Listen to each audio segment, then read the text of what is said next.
What the fuck? 3, 2, 1. Alright, I'm gonna read you to a Reddit post, and you need to guess who this Reddit post is about. Are you ready? Alright, let's go. First of all, I'm not very familiar with the speedrunning community, or speedrunning in general. Mostly just watch some GDQs, etc., etc. But I found this video addressing some kind of drama at AGDQ 2019. I honestly don't know what it's about. It's not really presented clearly in the video, and I can't seem to figure out if it's a dude doing a satirical commentary on the stereotypes about gamer bros, or if it's an actual person. Like, it seems too perfect to not be a parody. Comments like, one of my viral 50-like tweets, talking about dating as if it's a game that can be figured out the same way a video game can. I leveled up my head games, and wearing a short-sleeve shirt buttoned up all the way, but at the same time, I feel like if it was satirical, he wouldn't have made it 28 minutes long and so unstructured. Can someone who is more knowledgeable please tell me if this is satirical? If it's real, it takes the fun out of it, and honestly, I feel kind of bad for the guy. This is WQ. Yes, it's WQ. It has to be WQ. The 28 minutes and like, what was that like? I know that gave it away. The 28 minutes gave it away. Yeah. And then like, it was like not like put together at all or whatever the phrase was. That's really good. Do you have like a link for that? I want to look at that. Yeah, right here. And the funniest thing about it is the comments who are all like, this is too far, man. You can't be mean like this. Jesus. If you don't, look at this. If you don't like something in a certain community, don't get hung up on that stuff. Just find the things you enjoy and ignore the rest. I don't know if this guy was trying to dunk on WQ or if he was being genuine, but this post is amazing regardless. I don't understand. Like, oh, we got Georgie in here. I like Georgie. What's he saying? Barely comprehensible garbage. Okay. Good job. I think there's always a small bit of truth to WQ's videos, personally. That's how right wingers get you. They do that stupid shit. That's how they get you. They like, oh, like, yeah, sure, there's science involved with transitioning. Okay, awesome. And then they convince you the science is fake. It's just like, Jesus fucking Christ. But yeah, this is a podcast. Are we done with your segment, Vio? Yeah, that's it. It's a good segment. That was a good opener. This is our podcast. What is this podcast title, Vio? What is this? What do we got? It's called the Speed Dogs. We are the Speed Dogs. I am the Speed Dog with my other Speed Dogs. Would you like to introduce yourselves, fellow Speed Dogs? Sure. My name is Brooke, or I go by Snow Earl sometimes. I've been speedrunning since 2012, and I started with like Mario 64, just doing like meme runs, and then like I don't know, I've been on and off since then, just playing random stuff, like random Nintendo stuff. I'm not very good. I just play games. Not very good. I just play games. That's the tagline for this episode. Not very good. I just play games. You know how it is. Alright, I'm Vio. I've also been speedrunning for a while, since like 2010 or something. I got into it just because I saw some Ocarina of Time glitch videos and it looked really cool, so I just decided to try it. And yeah, I haven't played Ocarina of Time in forever. Now I just kind of jump between whatever I feel like playing, which is Sega games right now. So I'm playing lots of Genesis stuff, specifically like Phantasy Star and most other like Genesis RPGs. So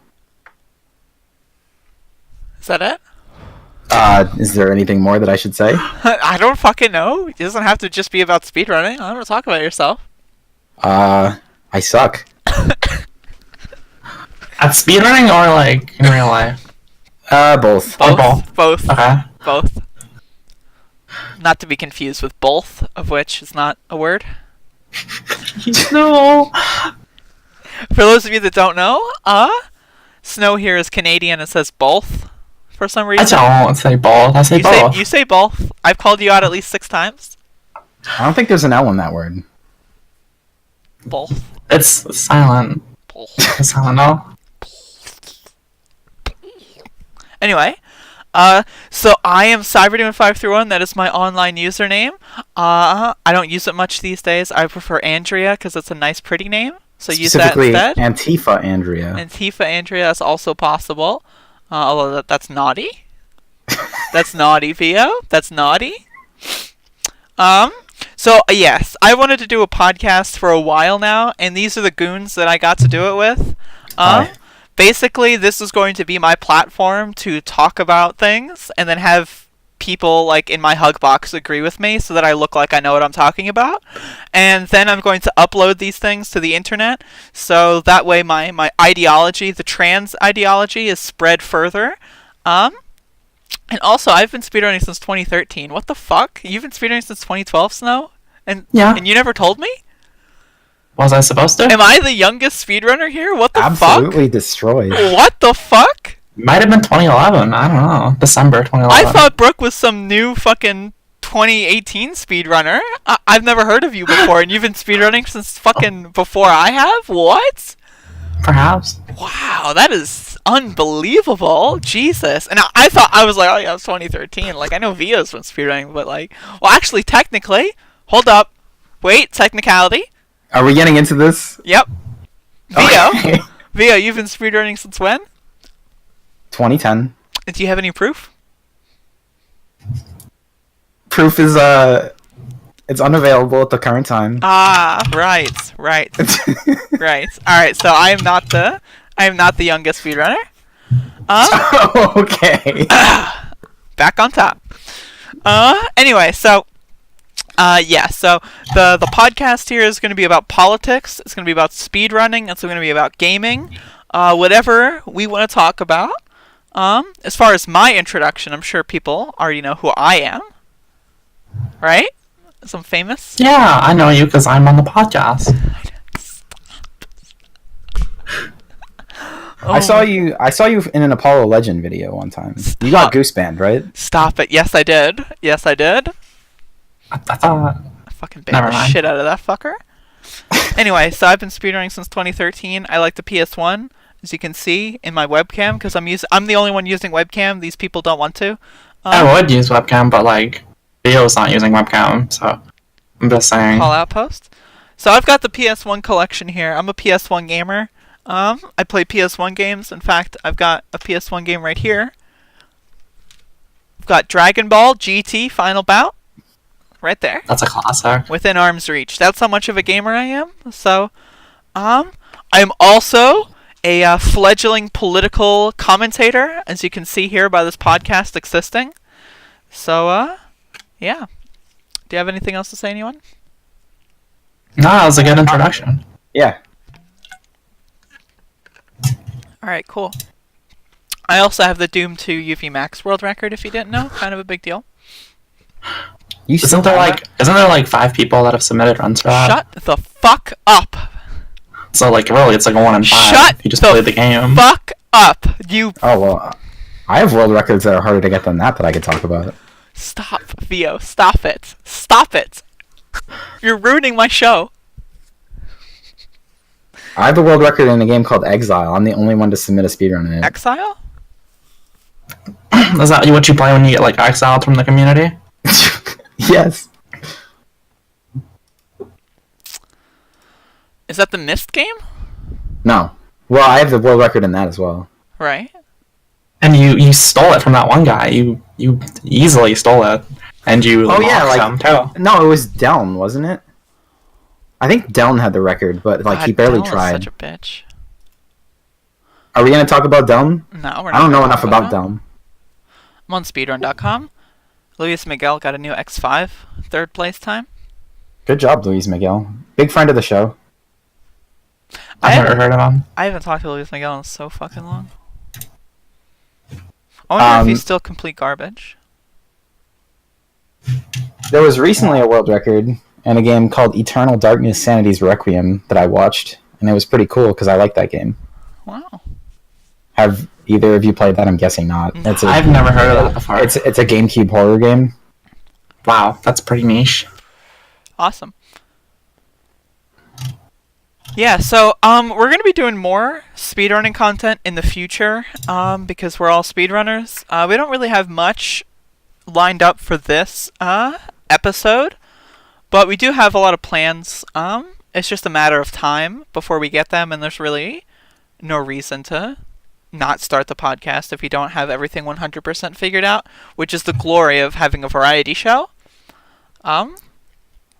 it's just really hard to get into speedrunning content because there's already so much good speedrunning content on YouTube.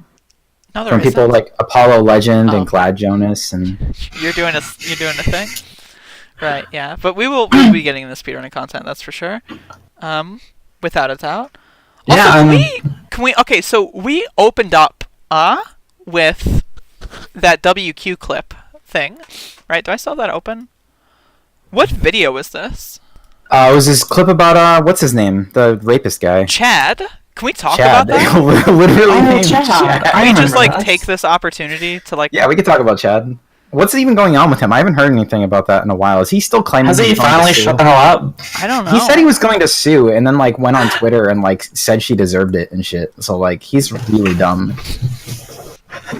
I love that tweet that you did, and he just like agrees with you, and it's totally like 100%. I can't believe. Okay, so do we gotta get up the context for this or something? All right, let me bring up Chad's Twitter account real quick. Does he still have me blocked? I actually He has me blocked. So I think what happened was you called him out for because he tried. Basically, what happened was she accused him of sexually assaulting her. He tried to like counter this by saying that like she wanted it by like releasing these Discord logs, and then later backtracked and said she didn't want it, but nothing happened. And then like you pointed out this contradiction, and he just like had like this dumbest answer possible. I don't know if the tweet even still exists. There's a lot of tweets. Let me say. If you can find the tweets, link them to me. Or like take a picture and link me the picture because I can check my mentions, but that was from a couple weeks ago, so it might be pretty far. So yeah, I like. This is a little old news now, but I just want to. I have unique perspective here because I know Chad. That's my unique perspective. Thank you for listening to my unique perspective. Yeah, I know this guy. You know a lot of Chads. I do. Can we? Okay, first of all, before we talk about this, Chad. His name is fucking Chad. Like I can't believe his name is Chad. That's amazing. So good. Imagine being fucking named Chad. Imagine being named Chad, knowing about like incels, and then like still being like the stereotypical incel Chad. Because that's what this guy is. I found the tweets. You found the tweets? Chad literally like he acts exactly like his namesake would fucking imply.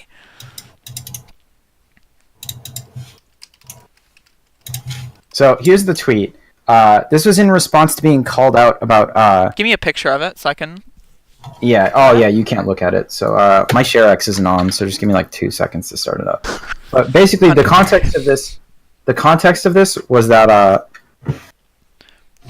Andrea called out that Chad was contradicting himself by saying that nothing happened, but also his initial defense of the incident was trying to claim that she was fine with it and it was consensual. So good. So when this contradiction was brought up, Chad did this tweet, which is basically saying like, you know, don't bring up anything sexually explicit, like if you don't want anything to happen or something like that. Which is, I pointed out underneath, I said, this is literally, the argument of this is literally just saying she was asking for it. And then his response to this was, I know, of course she was asking for it. I understand that, but other people don't. So, like, he's just, like, the dumbest person on the planet. And keep in mind, he claims he's going to sue, and he's making tweets like this. Yeah, this guy, okay. So I'm going to give you my unique perspective. So this might be a little long. I might, like, have this be its own segment. I'm not sure. But, like, I know Chad, alright? So, we went to AGDQ 2017. And if you don't remember, that's the AGDQ that I got banned at. So, Chad was my roommate, along with Private Cinnamon Bun, for that event. And Chad did some very interesting things. Is this an exclusive? This is an exclusive, yeah. This is an exclusive. Now I like Chad. I thought he was cool at the time. He did me a few favors. He was super nice. He was like incredibly nice. Like he was a nice guy. He was literally like over the top nice and like saved my life in like certain ways. Because when we got banned from AGDQ, they banned us from eating at the hotel breakfast, and like I was really poor at the time. And I brought money, like, not enough for food, like, because I had factored in, like, oh, I'm going to get free breakfast every day. So Chad was so nice that he let me have his, like, hotel membership card so that I could get free breakfast anyway. And that was pretty cool. So I like Chad. We talked for, pretty frequently after AGDQ 2017. I bought some games from him. I never bought his input viewers because I'm not cringe and I'm not like honestly, who gives a fuck about an input viewer? Like, Jesus Christ. But I don't know. I think he's a nice guy. At least I thought he was a nice guy. So when I first heard about this stuff, I was like confused. I think the first thing I saw was the tweet dump of the Discord log. Can someone like just get me that? I'll look through his feed, see if I can find it. Just like find the first tweet or whatever. Yeah, those logs were, there was a lot, and like, I don't know, it was hard to read. It was not easy. So now I could be misremembering. In fact, I might be misremembering. But to my knowledge, at AGDQ 2017, here's the thread. At AGDQ 2017, take a screenshot of the first tweet and stuff for me. Again, I'm blocked. I don't think Chad had a cuddle mate. Like, I'm trying to think, and I haven't brought this up before, but I remember it was just us three, and I remember Peaches and Jackifer were staying with us, but not the whole time. So they weren't there for the first few nights, I don't think. One sec, Andrea. There's too many tweets. I'm not going to take screenshots of all of them. Just go into incognito mode, and just look. I'm logged in on incognito mode. What the fuck? Why? Go incognito again. Alright, I'll log out. I'll log out. Fine. I'll fucking log out. Jesus Christ. Anyway, let me talk about Chad here, okay? I've got some stories here. I'm dropping some like. You have scoops. Okay, I'm literally dropping like exclusive scoops, and you guys are bickering at me. Like, no, well, I mean, you've already pointed something out. Where like, wasn't his whole thing like, oh, I need a cuddle mate to sleep? Yeah. Yeah, you already pointed out that he this had is not a cuddle the case. mate. I'm pretty fucking sure he didn't have a cuddle mate. Fine, I logged out of Twitter on my private feed. But I don't think this guy had a cuddle mate. AJDQ 2017, and maybe it's a new thing. And hey, I have no problem with that. That's not a problem I have. It's just okay. So we have to talk about. I wasn't anticipating talking about Chad, so I'm a little unprepared. But we have to talk about this info dump. So, basically what happens here is he wants a cuddle mate, which what that means, I'm not aware of. What is a cuddle mate? Does anyone know? What is a cuddle mate? I guess it's just someone who you cuddle with. Like, I don't know. He needs another physical body in the bed, because he has mentioned before that he sleeps with a dog normally. And that's sufficient enough for him, usually, I think. So, like, he's at GDQ, he has no dog. That's unfortunate. Doggy. So he needs a human body, which, I mean, that's unfortunate that you need that. My condolences to whatever dog he has to sleep with. Don't be rude to the dog. Stop it. Naughty Vio? He probably takes great care of his dog. He's such a nice guy. I mean, he's a great guy. We can tell from this whole incident. He's a fantastic guy. Believe me. So, yeah, so what happened here basically was he kind of like reached out to people, and eventually someone took the bait, if you will, and decided to come. And at one point in their conversations, they decided, oh, I mean, we're going to be in the same bed. Let's just have the sex discussion. So, having that sex discussion, what he decided to do was, apparently, this came out after the fact, but apparently after the sex discussion, they had a conversation saying, we're not going to have sex, it's not going to happen. And then as soon as she got there, she reinforced that it's not going to happen. And then, like, apparently overnight, he kind of, like, accidentally, like, kind of, like, groped her several times, and she was super uncomfortable with it. So then she told people about it, and then people, I think, told GDQ about it, and then he got banned. And then his first response, as you can see here, his first he like this is his tweet. I've been permanently banned. So this is his announcement tweet, and immediately he follows that up with like screenshot dump of like her talking about sexual stuff, which is just like, I get it, talking about you being banned, and if you think that sexual harassment of some kind didn't happen, then okay, that's an argument you can make. But if you already acknowledge that she didn't want any sexual stuff to happen, like, why would you post this? Like, why did he post this? Does anyone know why he posted this? Because, I don't know, He thinks it proves that no sexual harassment occurred. Well, he thinks it proves that she came on to him, which it doesn't. It proved... And, okay, can we talk about these... Like, okay, he goes into explicit detail here. Oh, his paste bin is so fucking creepy. Where he's like... He says stuff like there was... Let's keep in mind, even in his paste bin account of the story, there was no verbal consent at all. So even if his paste bin is true... She still never gave verbal consent. His paste bin says something like, "Oh, I touched her leg, and then like she moved closer to me, so I started grabbing her boobs or something." She moved away, and I assumed I meant that she was into it. She's like, it's so fucking nasty to read. Like the fact that he thinks like that was consent, like it's nasty, dude. Like there is one line after where it's like he says they were cuddling for a bit, and then like she was sleepy or something, and then he felt like he like messed up or something, like. Or like they were finished cuddling, right?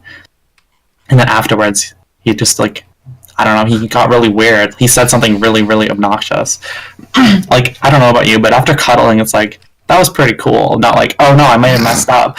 Like, if nothing happens and you were just cuddling, you don't really assume something went wrong because they want to go to sleep. Like, oh shit, they want to sleep now. I fucked up. I don't think that happens. I still think my favorite part of the paste bin is when she scratches his back and he tells her, "Oh, that makes me horny." Oh my god! Holy fuck! That shit is so fuck. It is so good. God, Chad is something else. Honestly, Chad is something else. Holy shit. Fucking Chad. Alright, should we move on from Chad now? Yeah, let's move on from Chad. Fucking Chad. Alright. Yeah, I don't think we had anything else lined up for speedrunning. We just kind of like... I do have something I want to talk about for speedrunning. What's up? Go for it. So, you're talking about YouTube content creators. New Patreon account. Speedrun Lore. Send me a link. Send me a link. Send me a link. Send me a link. Dude. Send me a link. Let's go. Link me. Where is it? Okay, so it was posted and... Okay, here it is. Send me a link. Let's go. Let's review this. Is this him or is this someone else ripping him off? This is Carl and Goose together doing co-op speed lore. I want to talk a bit about the tiers a bit, and Oh, we can definitely talk about tiers. Let's go for it. Let's talk about tiers. TEARS. A little bit first. Do you remember when White Goose made that fucking groveling apology? It was so good. Yeah, it was pretty good. And then everyone called him a cuck. What happened to that? Oh man. I mean, and now they just all correctly assumed that he just said that to get people off his ass, and he still believes everything. Duh. And now they all still support him. Yeah, duh. So they didn't dish him after the apology, but you know. But I think the big thing here is like okay, so you make an apology, right? And all of your audience is still like this sort of way. And if you're moving forward from that, the first thing you should do is I don't know, maybe do something about your audience. Maybe tell them personally, or like maybe make them know that that's not okay, you know. And he just ignores that, like in YouTube and everything. So like I think that's like an immediate fail, personally, on terms of an apology. Well, he didn't even make a video on YouTube about it or anything. Like, he literally just went back to doing speed lore. Like, he doesn't care. Like, it was literally just I'm gonna try to get people off my ass kind of. So, okay, before we get into speed lore, are we just gonna, like, talk about this Goose thing? Because, like, reminder, if a critical fucking component in Goose being able to do all this was the Apollo Legend damage control. Which was which is basically blatant lies by omission. No. It's not, like... Apollo Legend is like he literally uploaded like fucking like North Korea tier propaganda. Like that shit was like fucking like holy fuck. I mean, the video even ended by him telling people to go subscribe to Goose to support him. In these trouble. Goose, dude. Okay, white supremacists. Let's talk about this. There are 2 people. Okay, 3 people. No, okay. I'm not even going to be involved. 2 people. 1, Goose, the guy who hates transgender people, wants to like mass murder Jews, right? That guy. And then Snowwhirl, who just is speedrunning video games in the fucking community, right? Those 2 people exist. Now, why does everyone care about fucking Goose's free speech being censored when Snowwhirl got literally fucking banned from the entire community, kicked out of like the fucking like GDQ house that they were going to do, so she was basically houseless for GDQ. Like they literally forced her to be homeless for an event for no reason other than she was uncomfortable with Goose spreading like murderous fucking mass hatred. But he's back in there. He's got this speedlore shit. He's got his YouTube channel. Apollo Legend is making videos trying to say he's a victim. Well, who's talking about Snowwhirl, who just like lost her entire fucking like friend group because of this? No one's talking about her because there is no such thing as freedom of speech. There is no such thing as freedom of speech. Are you kidding me? $166 a month to be like to spread fucking white supremacist propaganda? Is this a joke? Is this a fucking joke? While you have people like Apollo Legend, oh what a this is a fucking joke. This is a joke.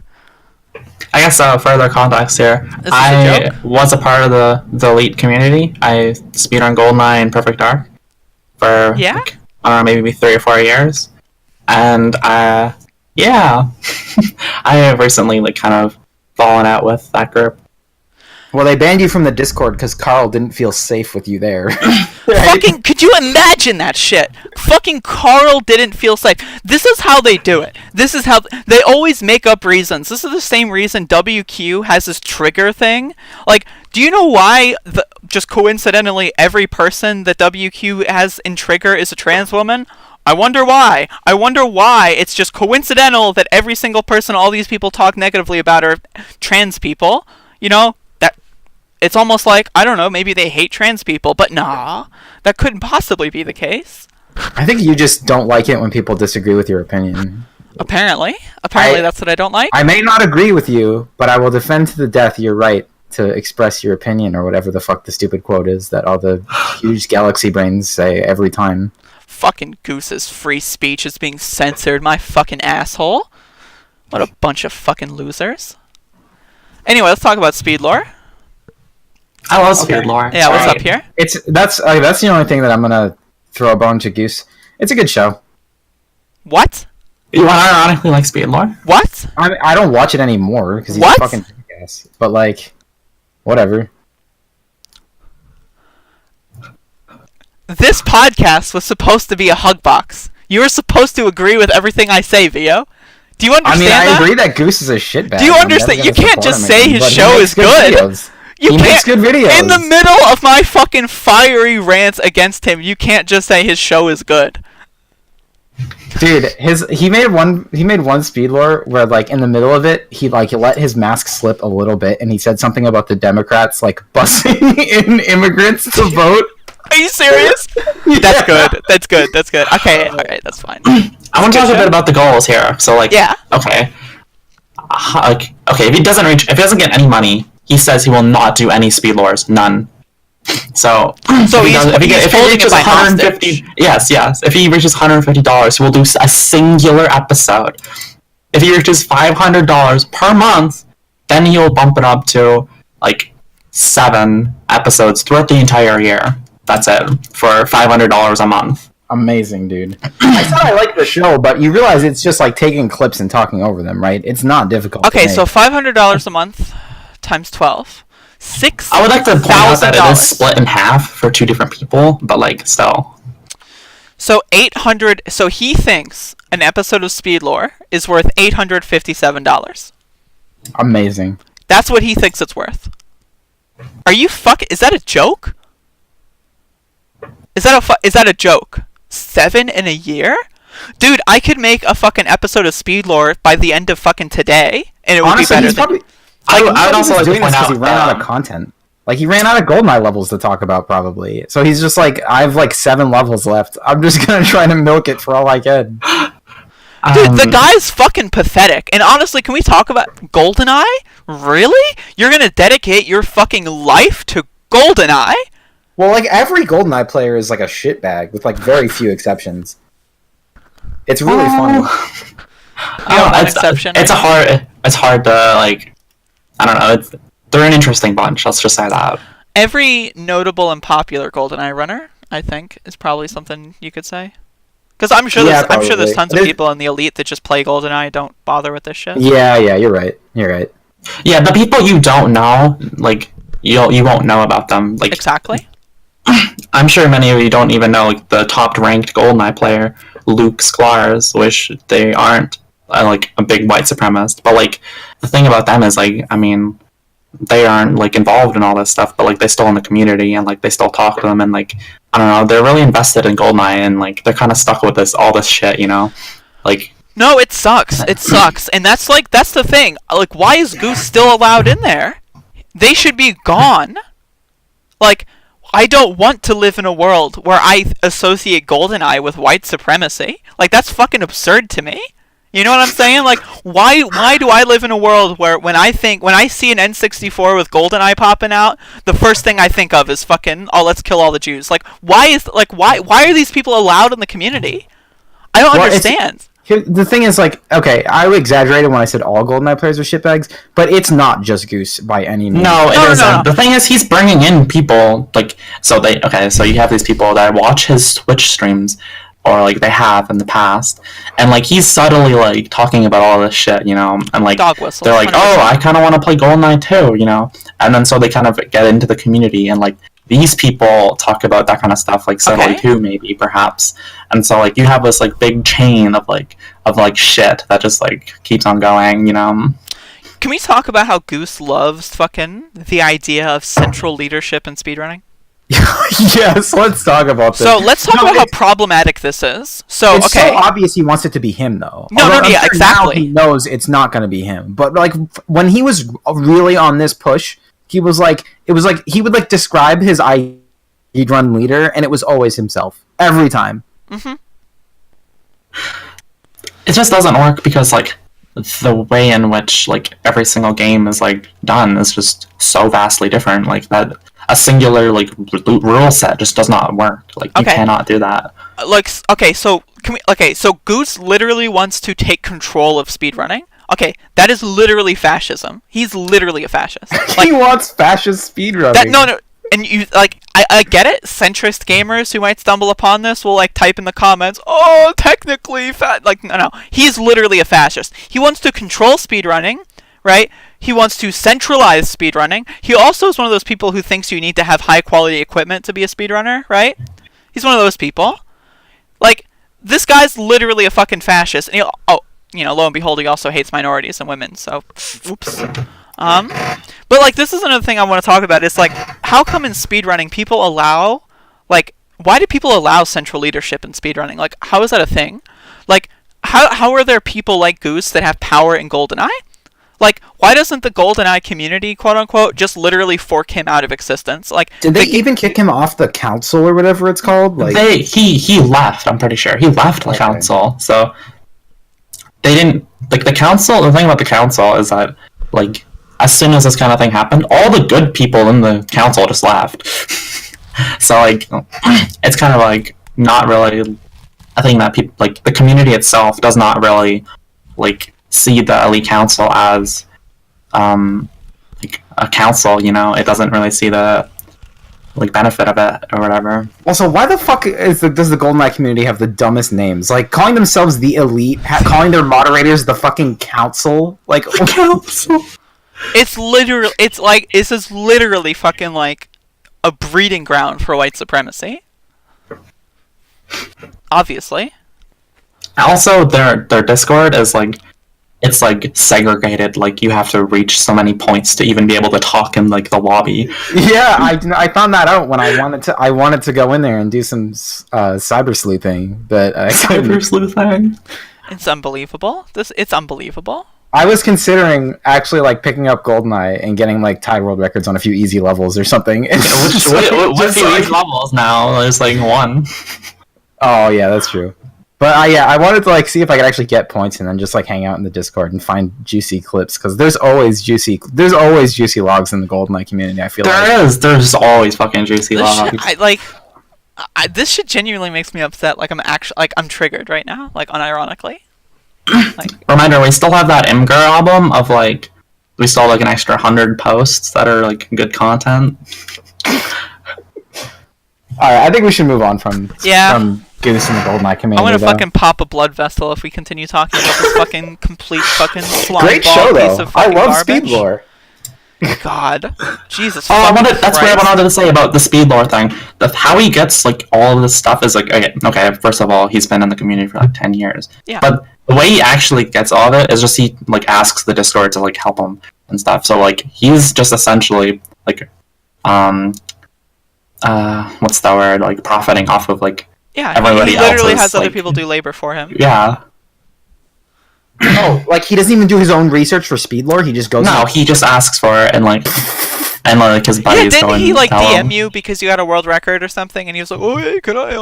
He was making some like I don't know new glitch video, and he wanted to like use my like reaction of me getting a time in the video. I said no, and I was out of that. Fucking BTFO. Holy shit. But yeah, fuck Goose. Anything else? Fuck Goose. Nah, fuck Goose. Let's go on to the next section. Show's not good. I do like the show's okay. I do like the Sorry. like the way in which the show is. It's like fucking like 8 hours long because he just shows like the same like almost the same video each time. It's just like slightly different because like it's a different person. It's like 1 second faster. So like the videos are fucking really long. Yeah, the idea of never mind. I'm done with Goose. Are you done? You're done. I'm done with Goose. I'm done. No, I'm done. I was just this is the video format. Is all I'm saying. We're done. No more Goose. We're done. Until next week. The moral of this section is that Speedlore, pretty good show. Jesus fucking Christ. I swear to God, you're not going to be here next week. We're going to get another speed dog.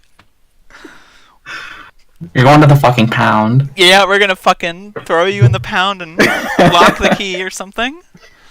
Anyway, we're going to shift over to politics now. Are we okay with this? Yeah, let's do it. Okay. So we're going to talk about politics. Let's get this garbage out of here. Okay, so I just Googled, list of presidential candidates, and this is like the first thing to show up. It's ballotpedia.org. So everyone open this up, and we can just talk about I got it. The full. So I think the current frontrunner is John McAfee. Let's not talk about John McAfee yet. Let's talk about the Democrats. Is it not McAfee and not McAfee? Like, what's the correct way here? McAfee? It doesn't matter. Who cares? Okay, well, whatever. If you have a Mac in your name, it doesn't deserve to be not pronounced correctly. I agree. I can agree to that. But yeah, let's just talk about the Democrats. So I follow let's politically introduce ourselves here. So I follow politics very closely. I'm a very, very, very I don't know about well-connected. I'm not well-connected, but I follow lots of different people. They don't follow me back because I'm not that cool yet. But, I have lots of information. I like politics. I swim in this shit for like 5 to 6 hours a day, probably. How about y'all? I'm pretty casual in politics. I mostly just follow leftists on Twitter who dunk on right-wingers, and that's pretty much the extent of my politics because it's a good time. Also dunking on centrists. Yeah. So I'm a Canadian. You can finish ahead. I thought you were finished. I pretty much was finished. Go for it. Okay. So I'm a Canadian, so like U.S. politics is but like I've been trying to follow it a lot more recently. Past few years. It is the most important country in the world. I mean, it's the most interesting country in the world. I don't know about the best, but it's certainly the most interesting. It's not the best. It's the most important. Like it is like of the top tier of leading superpowers. Canada, on the other hand, like what the fuck? Canada's not going to do shit. They're irrelevant. When you vote for a Canadian prime minister, you're voting for nothing. I don't know. When you vote for president of the United States, like that is a worldwide effect. Like, there are people in fucking, like, Yemen right now that, like, would really like a Democratic president. Like, so I'm just saying, you have no power, and I'm going to stand in solidarity with my Yemeni friends and not vote for Tulsi Gabbard for president because she's a cunt. Yeah, so I'm from Maryland. For reference, I live right next to Washington, D.C. I'm in the metro area. I can go to D.C. literally in like 10 minutes. So that is my political reference point. Vio, you live in Massachusetts. Is that okay? Can we dox you? Yeah, I live in Massachusetts, which is a liberal hug box. So I don't have to experience most of the bad things in this country because I live in a state where that's pretty left-wing, still pretty centrist, but like... Massachusetts. We got someone from Massachusetts up here. What does that mean? Elizabeth Warren? Hello? Oh, yeah. She sucks, but she doesn't suck that bad. She just kind of sucks. Liz actually made an announcement not too long ago about the wealth tax? Yeah, the wealth tax. I like that. Yeah, that sounds good. I love taxing them all. My thing with Elizabeth Warren is she's a capitalist, but she's like a capitalist who understands that capitalism is broken, and she wants to fix it. So, I mean, which is misguided. But... It's misguided, yeah, but like it's understandable. Like she used to be like a Republican, right? Like she grew up in like wealthy areas. Like I get it. And she's still like, the thing with Elizabeth Warren is I think she's genuinely a good person. You think like she'll be in like her presidency or whatever, and she'll just like become a socialist, just like she's not going to betray us, is my thing. I think she's a good person. Like everyone else on this list, right, is not a good person. I think Elizabeth Warren is genuinely, well, I don't know about Andrew Yang, maybe he's a good person. But I don't know about he's an entrepreneur. Here's the thing. I actually think there's a really good chance that Elizabeth Warren is going to become president because I feel like Bernie is going to be, all the left's going to be behind Bernie, and then Kamala Harris is going to be the centrist, center-right candidate, whatever, fucking generic Democrat candidate. And then Elizabeth Warren is going to, like, pose herself as, like, the middle, like, the kind of lefty, like, ish candidate that ends up... I don't know. No, yeah. You're ruining Andrea's streams right now, just saying. I mean, Bernie's not on the list yet. He hasn't announced. But, I mean, I think we're all Bernie supporters here. Yeah. I mean, he's not perfect, but he's the best we got. He is not perfect by any stretch of the imagination, but he is, without a doubt, just... The thing about Bernie, he's fundamental... He's not a capitalist, which is, like, the most important thing. Yeah. So... He literally has no faith in capitalism, like, whatsoever, which is, like, really good. So, the only problem is he's fucking old. And no one else on this stage is not a capitalist. Bernie, stop being so fucking old. Come on. Jesus Christ. But yeah, let's talk about the rest of these candidates. I think did we talk enough about Elizabeth Warren? Do we want to talk more about her? She's okay. She's okay. I think she's the best of the people that have technically announced. Who the fuck? Pete Buttigieg. Who is that? The mayor of South Bend, Indiana. What the fuck?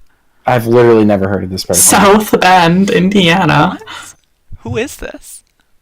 Is this one of those, like, Republican Democrats where, like, he's literally just a Republican, but he's in the Democratic Party because he lives in, buttfuck whatever, and, like, everything is right-wing there? Alright, we're ignoring that guy. Julian Castro, Hell yes. This guy's fucking cringe. He is so good. Did you see his tweet about, like, intelligence is the currency of the modern... Something like some bullshit like that. This guy's just fucking off-the-wall cringe, honestly. So he's an individualist, then. He is off-the-wall cringe. This guy is just fucking, like... Did y'all see his announcement video? Like... I have not. It's so bad.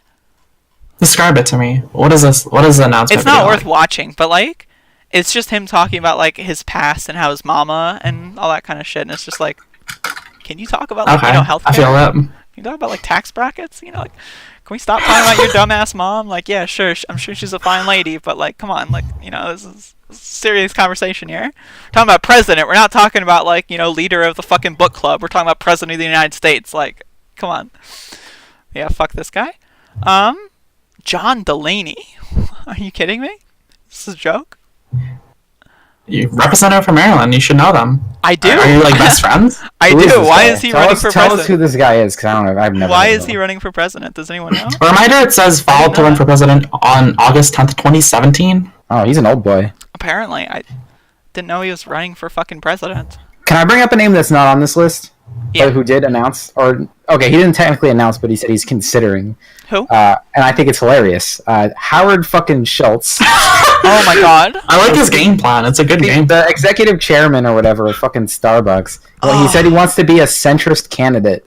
He wants to run as a centrist. Do you have that clip? Do you have the clip of him saying he wants to be a centrist? I have there are tweets. I can go look them up. I think they were the most ratioed tweets in existence. Didn't he get like heckled at like one of his like little talks? Dude, I don't know. All I know is that the tweets got ratioed harder than I think any other tweet I've ever seen. Nobody wants this guy to be president. Yo, but Howard he's a fucking Schultz billionaire. is like, he is the fucking embodiment of cringe. Like, the guy is off the wall cringe. He's off the wall cringe. It's really funny. I love He's when the these, definition of like a rich billionaire. I love when these billionaires think they can be president, dude. It's so funny.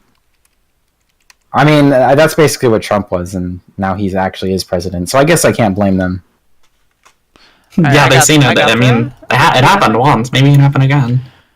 Yeah? Are you talking about the one where he wrote that USA Today op-ed? Third Oh, party candidate. A third party centrist candidate like me could win the presidency in 2020? That's what everyone is looking for right now, centrism. I think he's just gonna like promise a bunch of shit just so like the Democratic like primaries just like split One like second, a little bit more. I'm playing the clip of him from this little page. Let me go back to what I said earlier. We're not going to be able to hear it, though. Nobody wants to see Donald Trump removed from office more than me.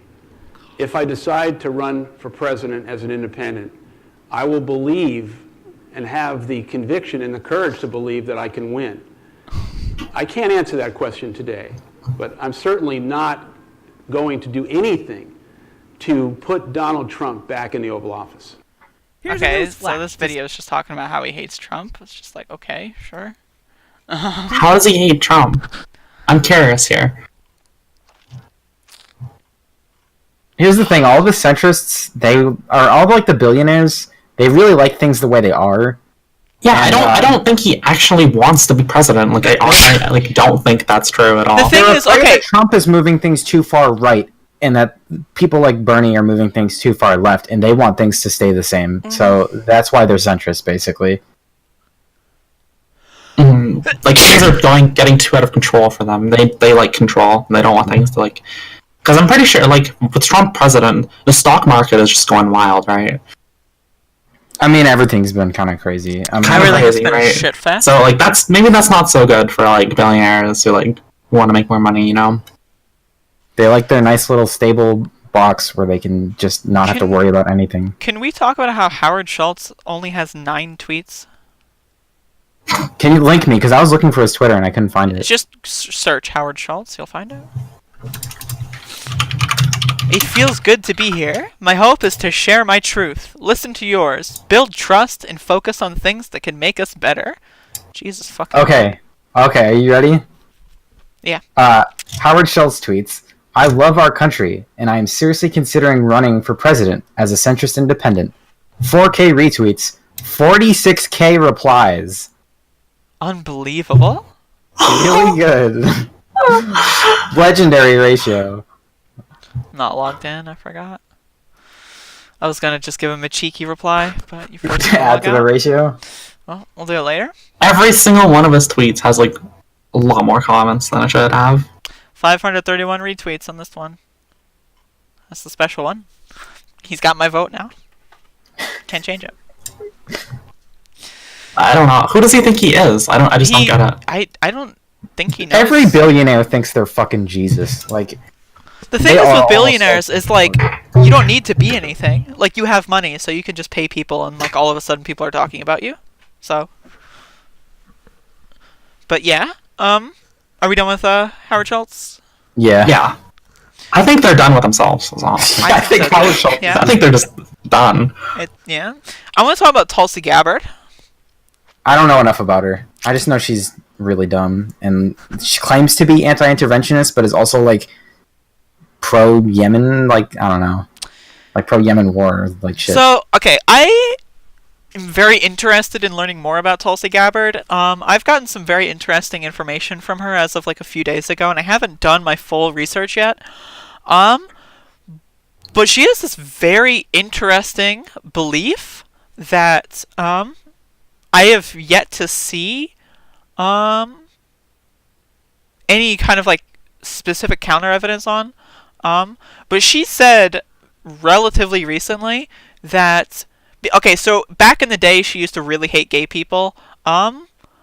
And she has said relatively recently that because of visiting fascist regimes or whatever in the Middle East, something like that, she understood that she shouldn't advocate for signing her beliefs into law, which, that's very curious. Does that mean you still hate gay people? You just don't think it should be legislated?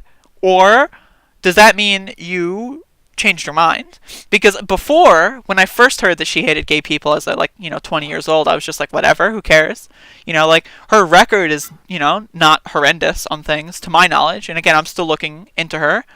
But I mean, I find that to be rather strange of a quote. Like, why wouldn't you just say, I don't hate gay people? You know what I mean? Has she ever said that? That's what I'm wondering. Has she ever like denounced those views or like? She said she denounced them, yeah. But I mean, I don't know, it's just curious language. She also has some very interesting, like, military connections. Because she was in the military. So she's kind of like a weird... She likes war too much. But that's the whole thing. The whole thing I heard about Tulsi Gabbard was that she was running on a platform of anti-imperialism and anti-intervention. Curious. Again, I don't want to, like, fucking act like I'm a Tulsi Gabbard expert here, because again, I'm still doing my research. Maybe I'll do an update next week. But she has like some very interesting connections with like certain extremist groups because of her like beliefs and stuff. And it's just like she's just, I don't know, she was in the military, and that's just like I don't know, it's weird to me. She's just a weird candidate. She's a mixed bag. So next is Kirsten Gillibrand, who I don't know that much about. I've heard her name, but like, isn't she just like super corporate, super Wall Street? Kirsten Gillibrand is like, look at her. She's just Hillary Clinton. Oh, like, awesome. Yeah. What the fuck? The picture came up and I literally thought it was Hillary. Yeah, for like half a she's second. literally, she's like not like she's from the fucking, she's a senator from New York even, like literally fucking Hillary Clinton. I don't know. What They're just like developing these people in labs or something. These fucking centrists. Yeah, she's ridiculous and not even worth talking about. But we need to talk about Kamala Harris. Oh yeah. She's Kamala Harris. She's like, what? Is she the front runner technically? I'd say she's probably the front runner right now. Yeah. Technically, because Bernie's not announced. Technically. Yeah. So I've got a bunch of video clips here from a really good Twitter thread that I want to talk about and play. We don't have the technology set up because we're bad podcasters for these people to listen to the clips. But I'm going to be using this Twitter thread. Yeah, these people. These doggies. So y'all can just listen with me here. Yeah, just link him and we'll start at the same time. Yeah. So, just toss this bananas. On. All right, so I'm gonna. So, okay, we have a good Twitter thread here that showcases a lot of clips and basically describes a lot of very curious policy positions that Kamala Harris has either endorsed, talked about, whatever, as her time as a prosecutor in California, and has, just in general, the things that she's talked about over like the last decade or so, and why it's super fucking horrifying. So I'm gonna go to this first video here. Twitter does the autoplay thing, so I'm gonna full screen it, max the volume. Okay, so play. Standing here, were it not for the education I received. Okay. And I know many of us will say the same thing. And I believe a child going without an education is tantamount to a crime. So I decided I was going to start prosecuting parents for truancy. Can you What the fuck? Can you this was imagine a little saying this? controversial in San Francisco. Can you imagine saying this? Like, she's laughing And about it. frankly, my staff went bananas. They were very concerned because we So didn't so know she at the knows it's time kind of whether I was gonna crazy. have an opponent I'm in my pausing it. re-election. Like, okay, so look, Jesus Christ, this is a cursed image. I'm taking a screenshot for you. This is a cursed fucking image that I paused on. Holy shit. She looks like a fucking devil there. Anyway, so she is literally on a stage, laughing and dancing about ruining the lives of poor people. That's what she's doing. Because they can't put their kids in school. Yeah, do you know there's so many reasons why kids can't go to school, okay? I do like that. It's like, okay, so our thought process is kids should always go to school. Not all kids go to school. Therefore, punish parents who cannot make their kids go to school. Obviously, if a kid isn't going to school, the only reason is because the parent just doesn't feel like it, right? That's the only reason. Alright, so I have a unique experience here because, if you guys don't know, I dropped out of high school for a very specific reason. And, part of that reason was basically, there's going to be a little bit of a lore here, but it ties in. I have experience with truant officers. I have experience with how this shit works, and I have experience with the aggression that these people kind of like have. And thank fucking God, Kamala Harris wasn't in my state in making these laws, because like, holy shit, this is horrifying. So I was really sick in 9th grade and 10th grade. So because of that, I was just out of school for like probably, I would say, half of both of those years. So a significant chunk of time. And I had doctor's notes for it. It was all like, on the books. But my school decided that they didn't accept the doctor's notes for whatever reason. It wasn't legitimate. I was a truant, and they decided in their minds that the doctor's notes were fake and that I was just skipping school. So they would not accept my doctor's notes. Literally, I was like in the hospital having surgery, and there are truant officers like looking for me, right?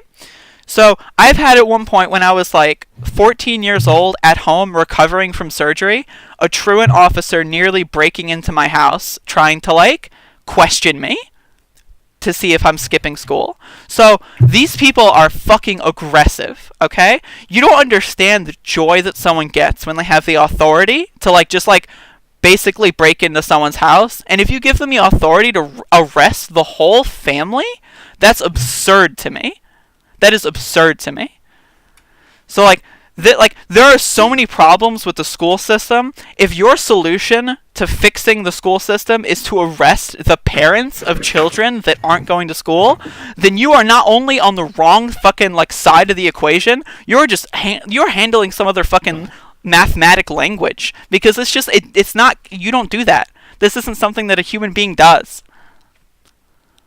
And just laughing about it and acting like she's laughing about it. It's a great thing. Like, good thing I did this. My staff went bananas with concern. Yeah, probably because you're literally advocating for like the fucking systematic classist genocide of poor people that don't have good fucking like living situations. Perhaps she's just entertaining the idea. Maybe in this next minute she will come up with another solution. Yeah. Okay. Let's turn the video back on. Yeah. So. I'm playing? But I said, look, I'm done. This is a serious issue, and I've got a little political capital, and I'm going to spend some of it. And this is what we did. The idea, we recognized that in that initiative... Pause it. Okay, so the idea, she has political fucking capital, and she's going to spend it. Can we talk about this idea, the concept of like, okay, I gave, the people who voted for me, the people I'm representing, the people I'm supposed to be a part of a community, I gave them the things they wanted, so now I've gained the reputation, and now I can enact fucking authoritarian, fucking evil, fucking murderous legislation that only benefits private prison companies and every other corporation that's donating to me.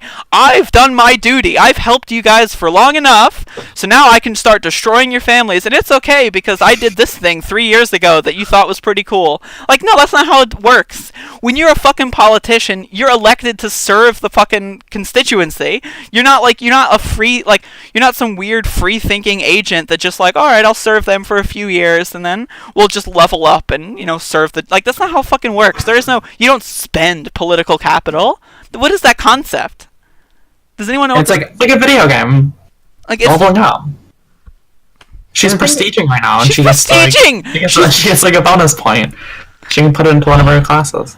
Jesus. And it's like, I wonder who's being targeted by all this. Like, it's definitely, like, I wonder how many kids, like, from fucking, like, rich white families who look like the fucking kid from the I had to do it from a meme are getting, like, hit by this, like, this truancy shit. I do also want to point out that she wants to give, like, tax cuts to the middle class specifically. Not poor people, though. Like, not at all. Because she wants to incentivize, like, people to work, and this is the incentive that she's a capitalist. She wants. She's a capitalist and she's a cop. Almost like there's a class incentive for keeping poor people poor. What are you gonna think? That's not possible. Like, why don't they just fucking... Sure, they Why worked at don't McDonald's the for poor 30 people years. just get Why don't better they just jobs, become the dude? manager? It's that easy. Upward mobility. Upward Just be the mobility. manager. Hello? What all the poor people have to do is just get better jobs. I've been Yeah, told just this on get a better Twitter job. hundreds of times. Just get a better job. Yeah. Just work harder. Just work harder. Yep. If you work harder, you'll move up. Like, Bootstraps, duh. baby. Yeah. Grab I know you those got 3 bootstraps. jobs. Have you considered a 4th? Alright, let's turn this back on. As Play- a prosecutor Go. and law enforcement, I have a huge stick. Prosecutor and law enforcement. The I school have a district huge has got a stick. carrot. Let's work in tandem around our collective objective and goal, which is to get those kids in school. So, to that end, on my letterhead, now let me tell you something about my letterhead. When you're the DA of a major city in this country, usually the job comes with a badge. And there is often an artistic rendering of said badge on your stationery. So, I sent a letter Her out on my smile is letterhead just- to every parent in the school district, Just really enjoying that. outlining the connection that was statistically proven between elementary school truancy, high school dropouts, who will become a victim of crime, and who will become a perpetrator of crime. We sent it out to everyone. A friend of mine actually called me and he said, Kamala, my wife got the letter. Alright, pause. She freaked out. Okay. There's something I want to bring up first. Yeah, go. I really like how her metaphor was carrot on a stick, when I think a more proper metaphor would have been like a gun to the back of your head. Yeah, no, yeah, carrot and a stick is not... That doesn't mean anything. That's just like literally cartoonishly dumbing things down so that she doesn't look like an evil motherfucker. Which she's obviously an evil motherfucker here. One of my things is like... So, her solution... Now, while it is good, yes, to keep children in school, you want to keep children in school, yes, right? So, duh. But her solution is, let's keep children in school, and she uses, like, what people are going to be like typically after they drop out as, like, the statistical base of why people should stay in school. Which is just like, what about those people that drop out? Because there's always going to be people that drop out, right? Unless you, like, mandate something, and that's kind of authoritarian. But, there's always going to be, like, should they just go away? Like, I dropped out of high school.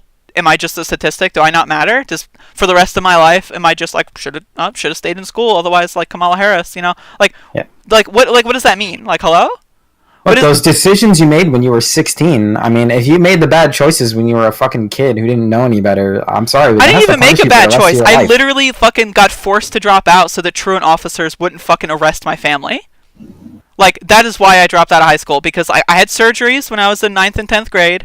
And they wouldn't accept my doctor's notes. They kept harassing me, and so I had to drop out. That was why I dropped out. So maybe this dumb bitch, maybe if she were to think, oh, maybe if you were just, I don't know, less authoritarian, more compassionate, and maybe the schooling would be more about helping the children rather than indoctrinating them and making them uncomfortable. Maybe if that's how you fix the school system, maybe that would have an effect. But no, it's like just arrest families for some reason. It's such a galaxy brain thing to be like, lots of kids aren't going to school. And instead of like looking into why they're not going to school, just like put a gun to their head and say, we're going to arrest you if you don't go to school. It's ridiculous. It's like a nice parallel to like hitting your children, kind of like this I is want the solution. It's literally advocating I'm going for like use child force abuse to try to get the solution.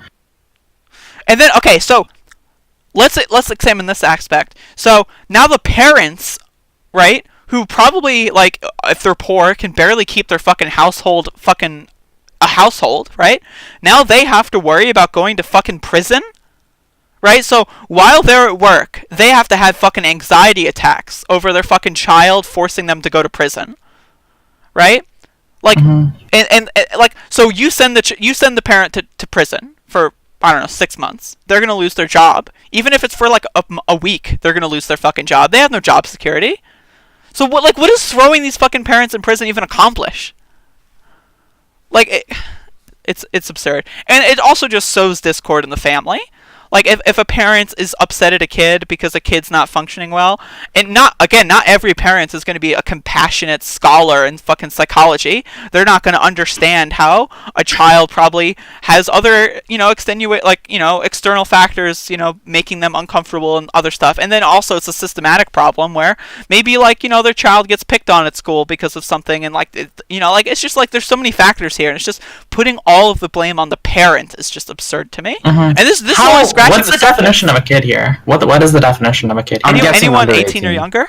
Okay, so hypothetically you're 16 and your parent or your home life is very bad, and you know that if you just don't go to school, you can get your parents arrested and thrown in jail. I don't know. I'm thinking that's not a good idea. Because they're rebellious teenagers, and I think this could just be bad on just children. If they think they have an option here, and I don't know, maybe it doesn't work out, but that's going to maybe hurt their home life even more, because I don't know. It's her solution. It's not a solution. It's just her being a fucking babbling lunatic for big money, and I just think there's so many factors here that's just not being addressed at all. She literally, she laughs in this. She literally laughs at the idea of killing innocent people. That's what this is. This is laughing at the idea of killing innocent people. Oh, this is a great idea. My staff went bananas, but I love it. Even aside from this truancy shit, didn't she also she was against the idea of some kind of rehabilitation. I forget exactly what it was. Oh, we have this whole thread here we can look at. We can just go to the next clip. She wanted to she wanted to keep people in prison because without them they wouldn't have enough labor, free prison labor. Yeah. And even though she knew that a lot of the there's cases where people were confirmed innocent but wrongfully convicted. She knew that they were innocent. People brought it to her. Her staffers brought it to her. It's there's an innocent person that, is kind of in jail right now. We kind of figured out that they're innocent. Maybe we should do something about it. That'd be pretty cool. And she was like, nope. That would ruin the statistic. Sorry. Got a good crime, arrest rate going on here. So, innocent guy is going to have to stay in jail. Sorry. She's evil. She's evil. She's a scumbag. This is a sociopathic fucking evil fucking scumbag. The fact that Kamala Harris isn't in fucking prison right now, this is ridiculous. She should not be running for president. Alright, are we gonna go through this whole thread? Because we spent 15 minutes on that one. I want to go through this whole thread. What's our time? This is a really good thread. They also talk about Cory Booker, which is also someone I want to talk about. But maybe we can save this for another time. There's lots of shit about Kamala later. There's lots of shit about Kamala Harris I want to talk about. But we're gonna have plenty of time to talk about Kamala in 2020. That is true. That is true. We can do one at a time. I'm sure there's going to be a lot more shit that surfaces by this weekend. But either way, Kamala Harris she's an authoritarian. She is a cop. She is a criminal. She called herself the top cop of Yeah, she is a literal evil scumbag. She's an evil scumbag, and I will not, I could not possibly sleep well at night knowing that, someone like this has any power. These are the people that should be arrested. Kamala Harris should be in prison forever because she is an evil fucking scumbag cunt. And all the people like her should just be thrown away and cast away from society. When you destroy the lives of innocent people, you are no longer, in the same level of society. You have lost your privileges, and I'm sorry. She should not be where she is right now, and it's gross. It's a failure of the fundamental system that we live in and operate in, that she has any political capital to spend, and that she has potential political or presidential possibility. It's just, I can't. Anyway, so let's move on. Hey, but she said she supports Medicare for all, asterisk. She still wants to keep the private healthcare industries open. Asterisk. I love it. Just I don't know. Just that's hilarious. That was a good speech, by the way. Who, me? Yeah. Yeah, I'm doing pretty good here. Got What's the next on the impassioned list? rage. All right, can we talk about John McAfee now? I really want to talk about yeah, John let's talk about McAfee. John What is he, the front runner of the Libertarian? Let's talk about, yeah. Well, I don't know about frontrunner. No? The two main Libertarian guys that I've heard of are John McAfee and Adam Kokesh. I don't know which one's a frontrunner.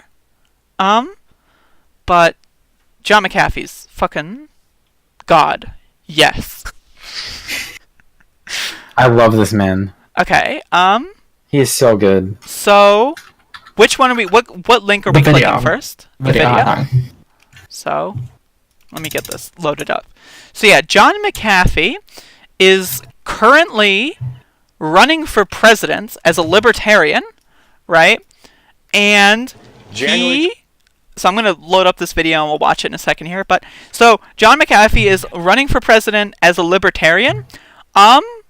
But as you can see if you read the tweet here, so John McAfee is a crypto guy. So he loves crypto, and you know, he works in crypto. McAfee, right? Let's go even further back. You remember that fucking? You remember when you opened up your grandma's computer and that fucking shit spam that slowed down the fucking machine for 40 minutes when it booted up? Remember McAfee antivirus that popping on there and you close it immediately because it's useless fucking crap? That's Hell this yeah, guy. that's my jam. That's this guy. This fucking guy. This guy rules. This How epic is that? this fucking Speaking of guy. crypto, didn't McAfee like say like crypto isn't a bubble, it's never going to burst, and like literally the next day was the huge crash from last year? That's really funny because like that must have been like when it was at its peak, and it's just like Yeah, that was when it riding was- this high of like this is fucking great. There's lots of crypto cringe with John McAfee. We have to save that for later. But You know more about crypto. Is that a new segment? Crypto cringe? we might, yeah. I'm a crypto user. You know, if anyone follows me, you know I like crypto. So that's how I know a lot about John McAfee. But yeah, let's just get into this video. So basically, he's running for president as a libertarian, and he also, can we talk, like, he can't spell? Like, all of his tweets are literally like okay, so his tweets are him on his phone, right? Like this. Right? Like, just like mashing away with no autocorrect. So that's what, like, before you look at John McAfee's Twitter, you just have to understand he doesn't have autocorrect and he types like fucking 15 trillion words a minute. So yeah. I do like it. Okay, so his manual spelling of United States is capital U period space capital S period. Okay, so he's running for president as a libertarian, and he hasn't paid taxes. He hasn't filed IRS tax forms in 6 years, and the government is finally cracking down on him.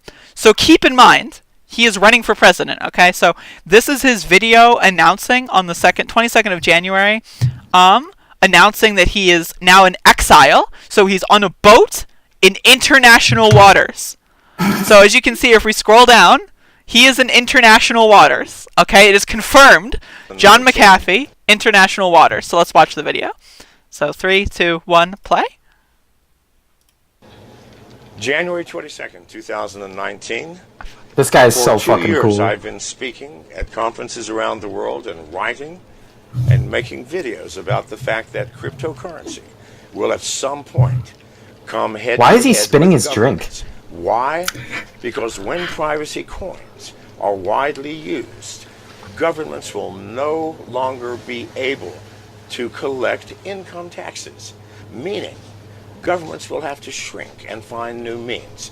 And I've always said this is a good thing. And I've said we will at some point be at war. We are today.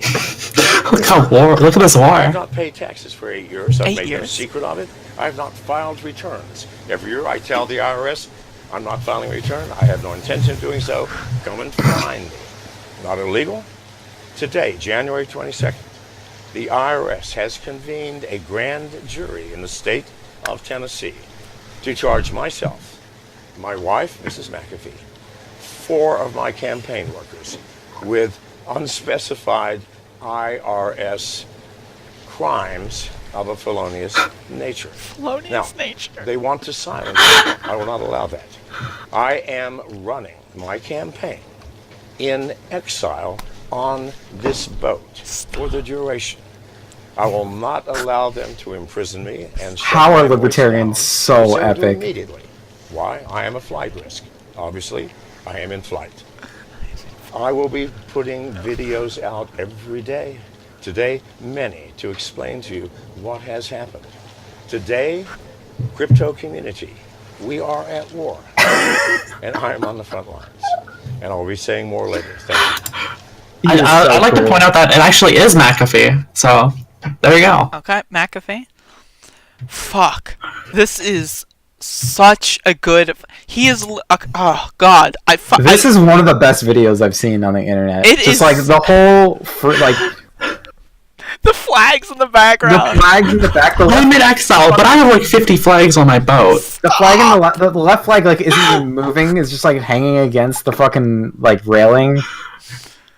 And he's got a drink and sunglasses. Like, oh my god, this guy's so fucking cool. Okay, so let's go to our first John McAfee image that I wanted to bring up. I don't have the tweet because I'm lame, but I have the image here. He might have deleted the tweet. I don't think so. I don't think he's not a deleter, is he? I think he just leaves everything up. He's not a deleter. No, he's definitely not a deleter. That is true. He is definitely not a deleter. But yeah, so I have... Someone read this for me. Whale fucking. No joke. Each year on February 1st in the Molokai Channel, a few men compete in the world's only whale fucking contest. Humpback whales are easy to fuck for a second or less. World record, 31 seconds. I competed once. Almost got my ribs crushed. Stick with ostriches. John McAfee. Okay. Stick with ostriches. Okay. Yeah, let's first analyze this little Easter egg at the bottom there. Stick with ostriches. That's a good Easter egg. I never noticed it the first what time the fuck? Stick with ostriches. Wait a second, buddy. What? This guy's fucking the whole animal kingdom. I love John McAfee. McAfee. He's like referencing it as if the general population knows. Like, they just know. Everyone's already fucking ostriches. They're just experimenting with whale fucking. It's not mainstream yet. Jesus, he is just literally epic. Let's just look at his Twitter. Oh yeah, did you see this fucking... Oh my god, I almost forgot to talk about this. Yeah. Did you see this? The clones? Yeah, the clones! Theo, did you see this? Okay. What is this? Because he's in exile, he's having people, like, dress up and pretend to be him. And just, like... fucking Spartacus? No. He's literally just...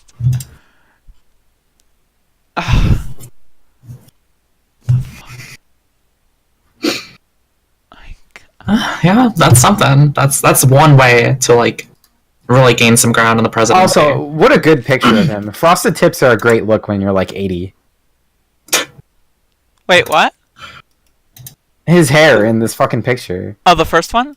Yeah. Yeah? So good. So good. I love John McAfee. God, he's so fucking funny. Jesus. I can't wait for 2020. Libertarians are just... Like, I thought Gary Johnson was, like, peak cringe, right? Like... Oh, all the libertarians are great. I know. Like, they're all so funny. But, like... What was that one guy who was, like... Like, there's a video of, like, the Libertarian convention debate or something.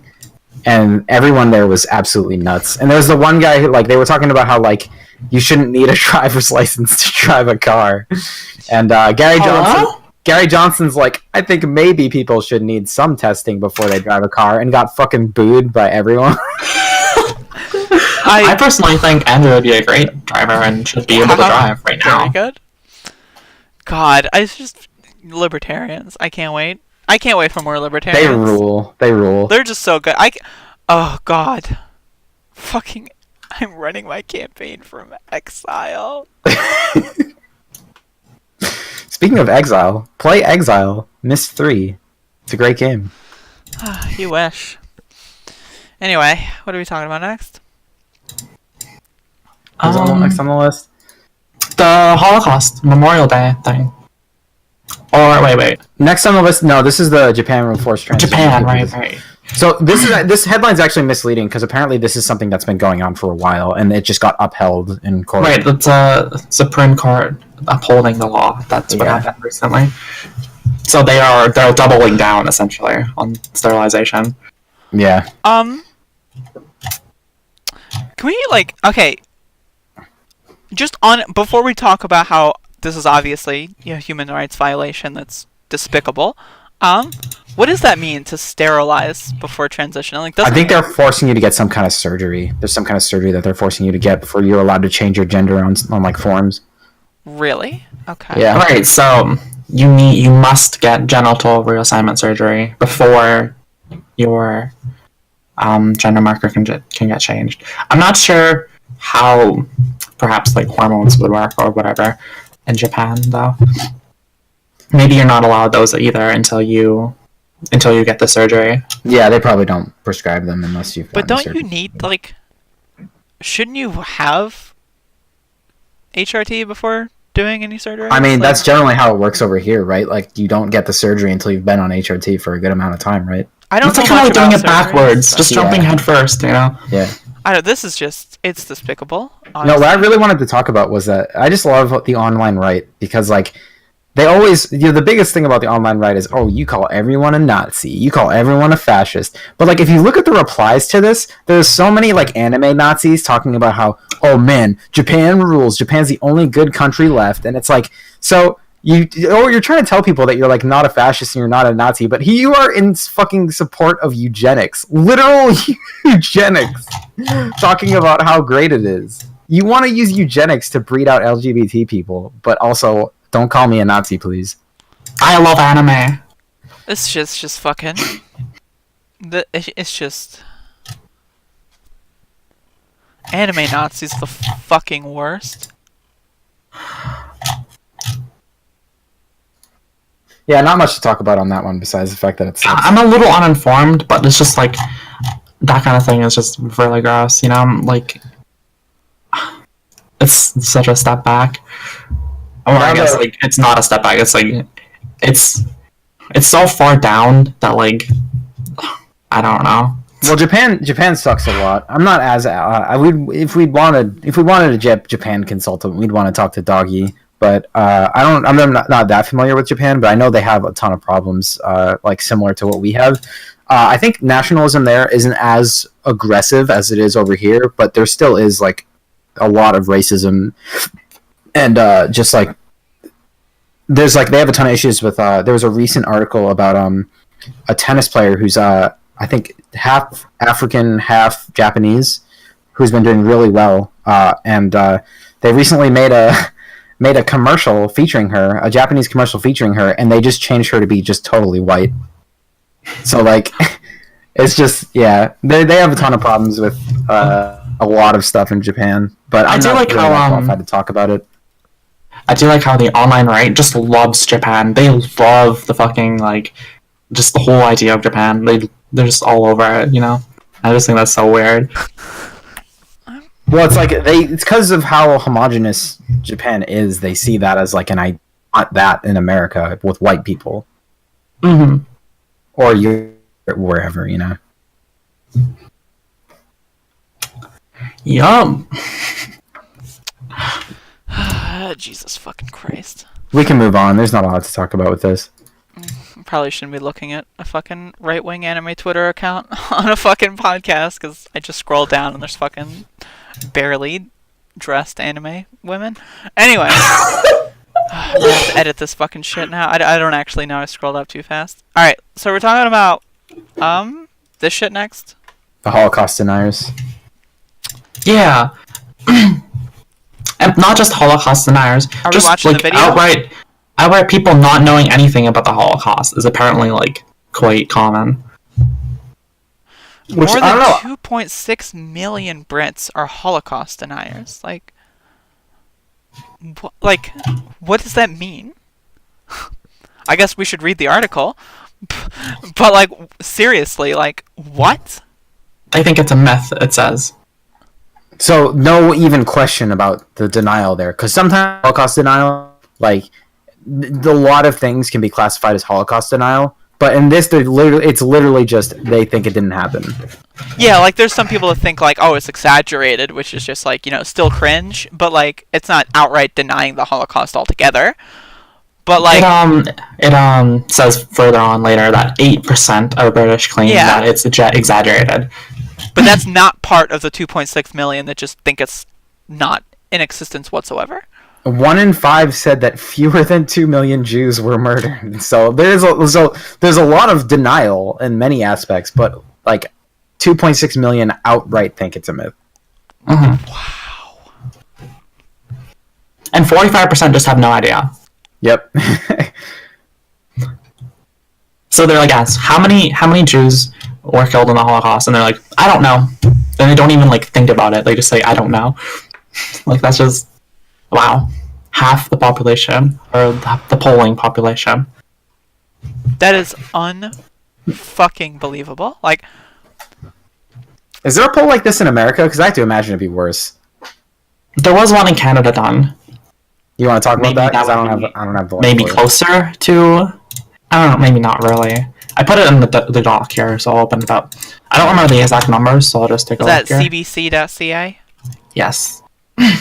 .ca, baby. So it says 1 in 5 young people. So young people was like, well, it was defined somewhere. It's like basically younger than 30 years old. So 1 in 5 young people in Canada either has not heard of the Holocaust or is not sure what it is. Has not heard. So that's 20%. Can you imagine wait, not heard of the Holocaust? Wait. What is that, a band or something? You haven't heard.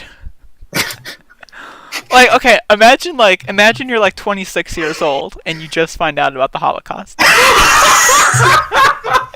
So like, okay, so like, say you're like at a party, right, and you're meeting someone, and then like somehow like someone makes like, I don't know, some sort of like Holocaust Hitler joke, right? Or just a Hitler joke. Who's that? And you go Hitler? like, Hitler? Hitler? Wait, who's Hitler? That? And like 1 in 5. 1 in 5. Or 1 in 5 either hasn't heard of it or isn't sure what it is. So maybe it's like 1 in 7 just hasn't ever heard of it. Like Hitler? What? Who's that? Like imagine like someone shows up to a party with the Hitler mustache and everyone's looking and it's like, hey, what's wrong, guys? Why is everyone looking at me funny? I can't.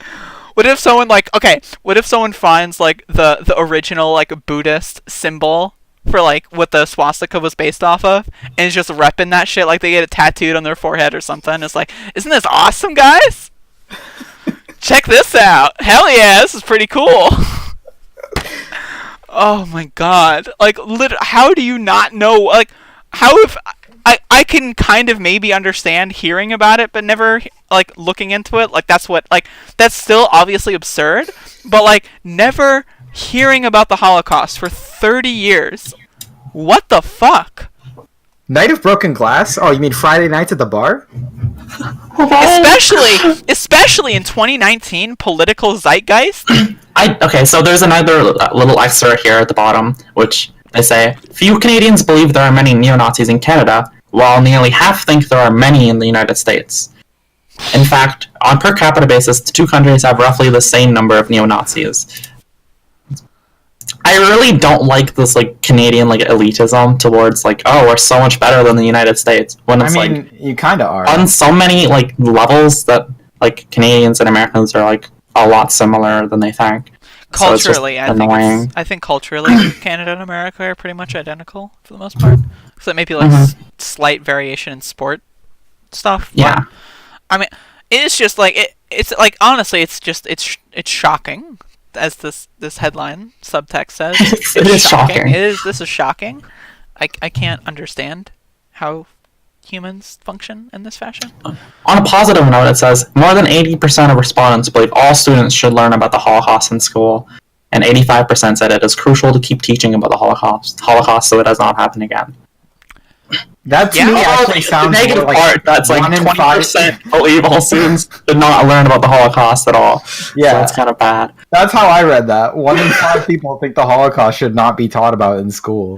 Well, okay, so if you think about United Kingdom, 13% think it's a myth or like is exaggerated. So like I don't know, it's a little like 7% difference. I mean, imagine 1 in 5. Like, you go on, like, fucking, like, I live in the DC area, right? So, if I go on the metro, right, like, I am probably surrounded by, I don't know, 400 or 500 people, right?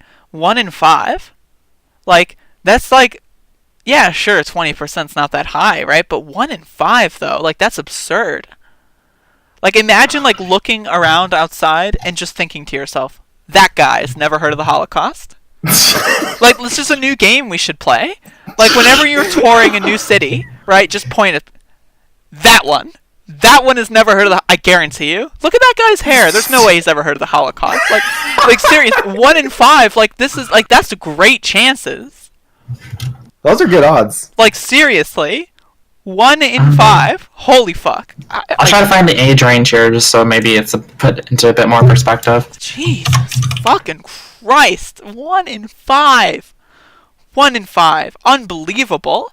Imagine going to, like, a fucking anime convention, right? That'll put us in the age range. And 1 in 5 under 34. Huh? Age is under 34. That's what the statistic is referring to.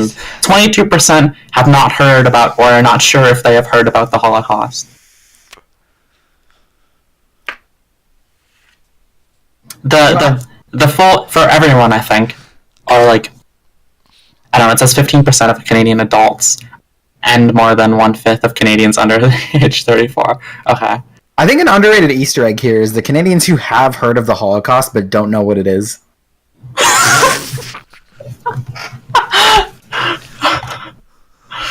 They're not sure if they've heard about it. Yeah, I think I've heard of Hitler? Okay, is that what it is? Like, What did he do again? He killed Nearly- the Muslims, right? Nearly half of Canadian respondents could not name a single concentration camp. Oh my god. That's really bad. I'll be fair, like, I only know, like, maybe one.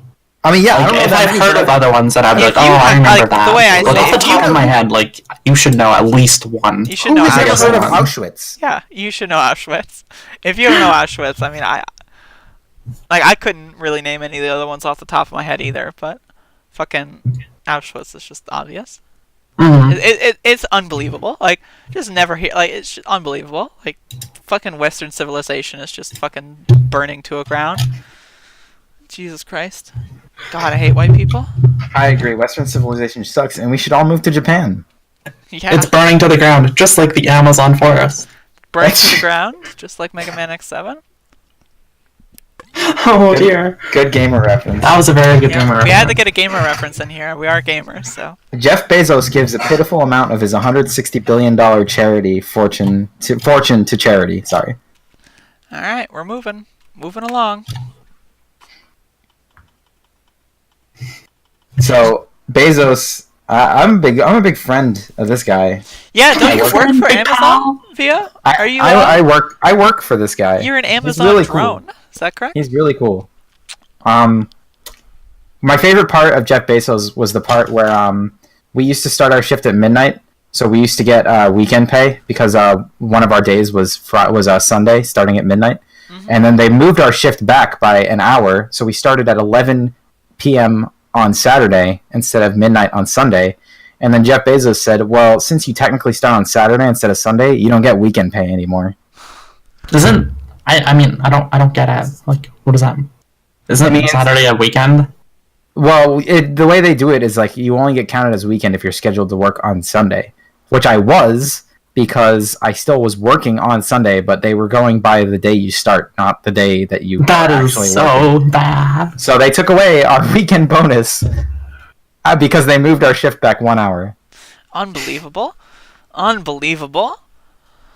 So Jeff Bezos, very cool. Very cool Are we guy. just like, can we just use this segment to talk about how much we fucking hate rich people? Like this is the first episode, right? So, like, can we just get this all out there? Like, Can holy we talk about that fucking that shit. meal that Zuckerberg made who? The guy which guy? What the hell are you talking about? They made him like a cold roast or something. I think that was really Smoking some funny. newts. Oh, Mark Zuckerberg and, what was it, Jack Dorsey? Right. Oh, where where Mark Zuckerberg said he would only eat food that he personally killed or whatever. Like, honestly, like, all of these fucking rich losers need to just go away. Like, can y'all, like, hang out with Elon a little bit? Like, get a little fund going and just fucking fuck off to Mars already? Like, honestly, like, get the fuck out of here. Can you imagine being so fucking bored that you just, like, come up with, like, stupid shit to do like that? Like, what was Jack Dorsey doing? Like, Jack was, like, he, like, wanted to, like, go, like, live, like, in the woods or some stupid shit like that. Like, all these rich people, they're so fucking bored because they have everything they could ever want that they start doing dumb shit like this. And like, Can we just give them their water? Can we just send them to like Mars? Yeah, let's just get rid of them. Better yet, instead of spending the money to do that, can we just guillotine them all? Guillotine? Sorry. I'm not going to be advocating for murder on this show. Okay. What the fuck was that? That was advocating for murder? Good, got you. That was a good joke, right? Yeah, fuck rich people. Go to Mars. That's what I think. And, like, if you keep talking about it, just do it already.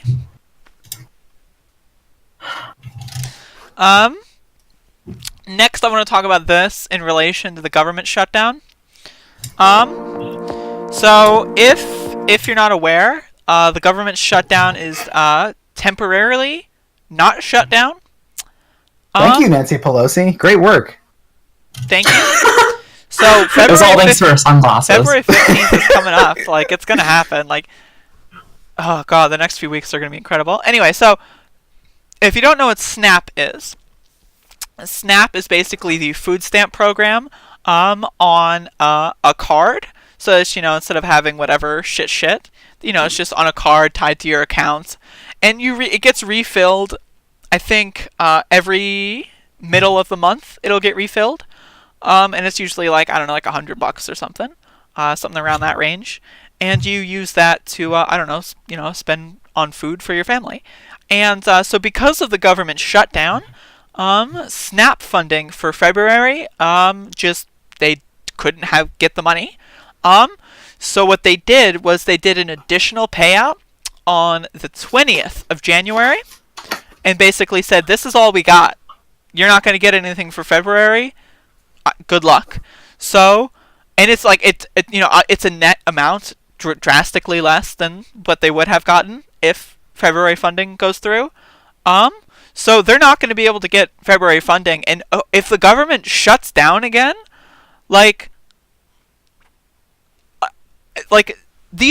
these are so many fucking people that rely on this to survive. It's just God. And it's something that I don't even see people talking about it. Like, even Democrats aren't bringing this up or trying to find ways to help them. I rarely see this talked about. This is the biggest issue with the shutdown. 100%. This is the biggest issue. The only reason I knew this was going to be an issue was because when I was visiting you for AGDQ, you brought it up. And I have barely heard anyone else talk about this. I told you, I care about this stuff. I go in, I get the deep news. But yeah, this is fucking bullshit. This is garbage. It says 42 million Americans received SNAP benefits in 2017, for a reference of how many people might be affected by this sort of thing. This is there are going to be starving fucking children in America because of Donald Trump and fucking Mitch McConnell's stupid garbage. Did you seen the Trump thing where he says to he's never been to a grocery store because he said something just you need take an ID note on to buy my credit. cereal? You need an ID. He thinks you need an ID to buy groceries. Yeah. God damn. This is unbelievable. I would not be surprised if we see actual starvation related deaths in America over the next if the shutdown continues after February 15th and I there's going to be people dying of starvation and it's going to happen a lot. And it's going to be something no one talks about. That funding was secured for March. So funding who knows how long this... Yeah. Yeah, it's set on this article. That's good. But February's still going to fucking suck a lot. And then and it's March is it's still not going to be enough. Like, people don't understand, like, when March comes around, it's not like they're going to be, you know, raining in money. It's just they're going to be going right back to what they had before. Mm-hmm. Like, they're going to be, like round 2. Who knows how long round 2 of this fucking thing will happen if the shutdown occurs again. Like, people just don't understand how it feels to just not have fucking money for food. Like, really? Like, holy fucking shit. Like, people in America, like, if you've never, like, I don't want to, like, be a classist here, because it's not people's fault, but honestly, if you've never fucking gone, like, 3 days without eating because you don't have money, then you shouldn't have any sort of right to talk about these issues in a negative fashion. Because, like, you just don't understand the fucking, like, when you're fucking hungry, the feeling of being hungry is just absurdly fucking uncomfortable. Like, I've been poor fucking forever, and, like, I've gone maximum, like, 5-ish days without eating a single thing, and, like, I can't tell you just fucking how extremely uncomfortable that is, and, like, just knowing that there's going to be millions of people having to experience that unnecessarily because of some stupid idiot's fucking vanity project is just absurd to me. In the richest country on the planet, in the history of humanity. Unbelievable. It is honestly, like, actually unbelievable. Like, it is unbelievable. And, like, I could probably talk to, like, other Canadians and they just have no idea, like, that, like, 40 million people may possibly, like, start starving because they can't, like, afford food. Like, that's just an absurd amount of money, like, in the richest country in the world. How the fuck are you supposed to get a job, by the way? If you're starving, right? So you don't have any fucking energy. You can't do fucking anything. And all the low-level work is all manual labor. It's all manual labor. What the fuck? How are you going to get a job when you're starving? Unbelievable. I do like this kind of, like, thing where, like, all the lowest paying jobs require the most, like, sustenance in terms of, like, I don't know. And imagine all of that sort of stuff. Just, imagine like, the people in, like, the wear on your body is just, like, immense. It's absurd, yeah. And imagine the people in fucking, like, Flint, Michigan that are on food assistance. Imagine those people don't have fucking get no water water and no food. So, okay, you're in Flint, Michigan. You have option 1, bathe in lead and literally poison your child so that your child's going to be, like, fucking barely functioning, like, in 5 years. Or you are literally, you can't bathe. Bathing is impossible. So you're just gross and unkempt. No one's going to hire you like that on its face.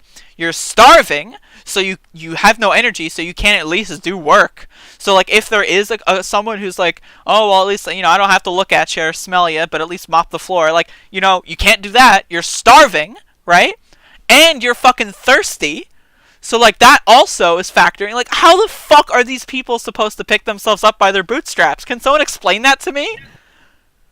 Like, what bootstrap is capable of funneling this amount, a strength required for that? Like, unbelievable.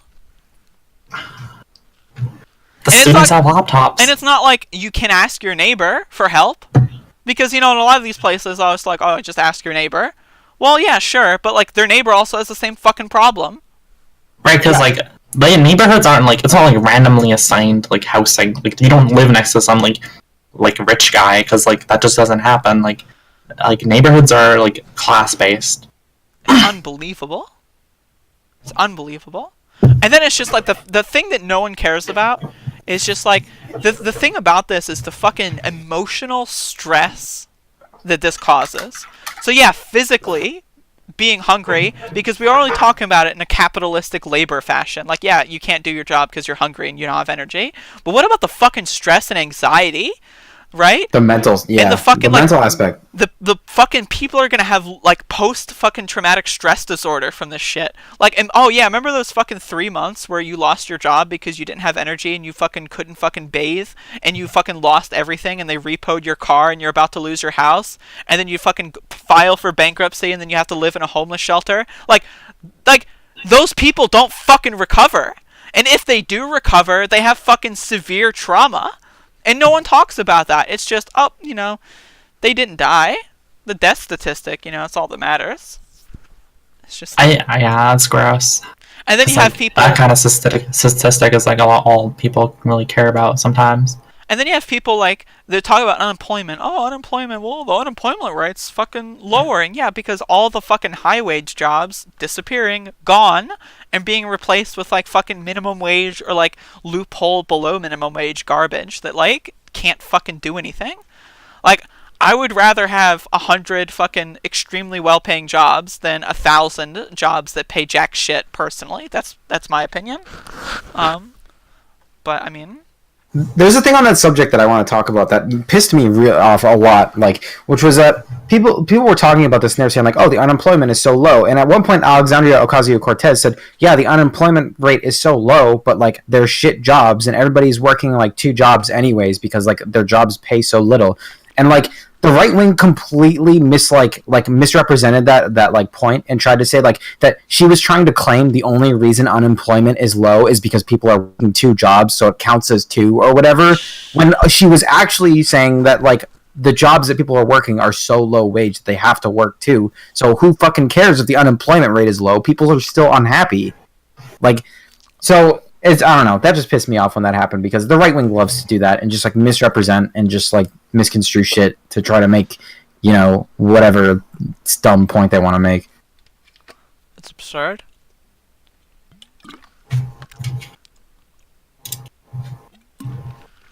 Oh, god damn it. Wow. Are we moving on to the Supreme Court thing? I the can't transgender fucking... military ban? Hold up. I can't swallow my pill. It's not working. Right now, really? Taking your pill This in the middle of the podcast? Right this Yeah, I do second. it 11:59 every day. Why 11:59? Why not 12? One sec, I'll Because interrupt. fuck you. I can't swallow. I like, unironically, I'm literally dying on Are you okay? I'm literally dying. I can't swallow my pill. Is this a new segment? This is a new segment. I can't swallow. My throat isn't working. Look, That's a shame. the thing about Spyro is there's like a coating, right? That because you don't want to taste the pill.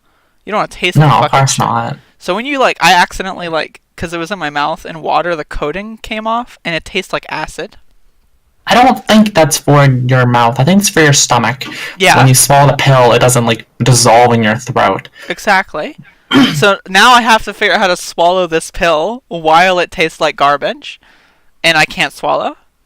This is something else. This is an incredible I'm glad I have the webcam on for this. This is incredible. Oh my god, yeah, it's like Jesus. fucking All right, I'm gonna try this again. good content that I'm missing out on right this second. Great content. I got it. So I'll get started on the next section. I got it. Hold up. I gotta. Oh god, that tastes like. Alright, so tune in for next week's edition of this segment. Oh Jesus! Oh, 11:59 every day. Fuck. I don't do 12 because that's when AM and PM switch.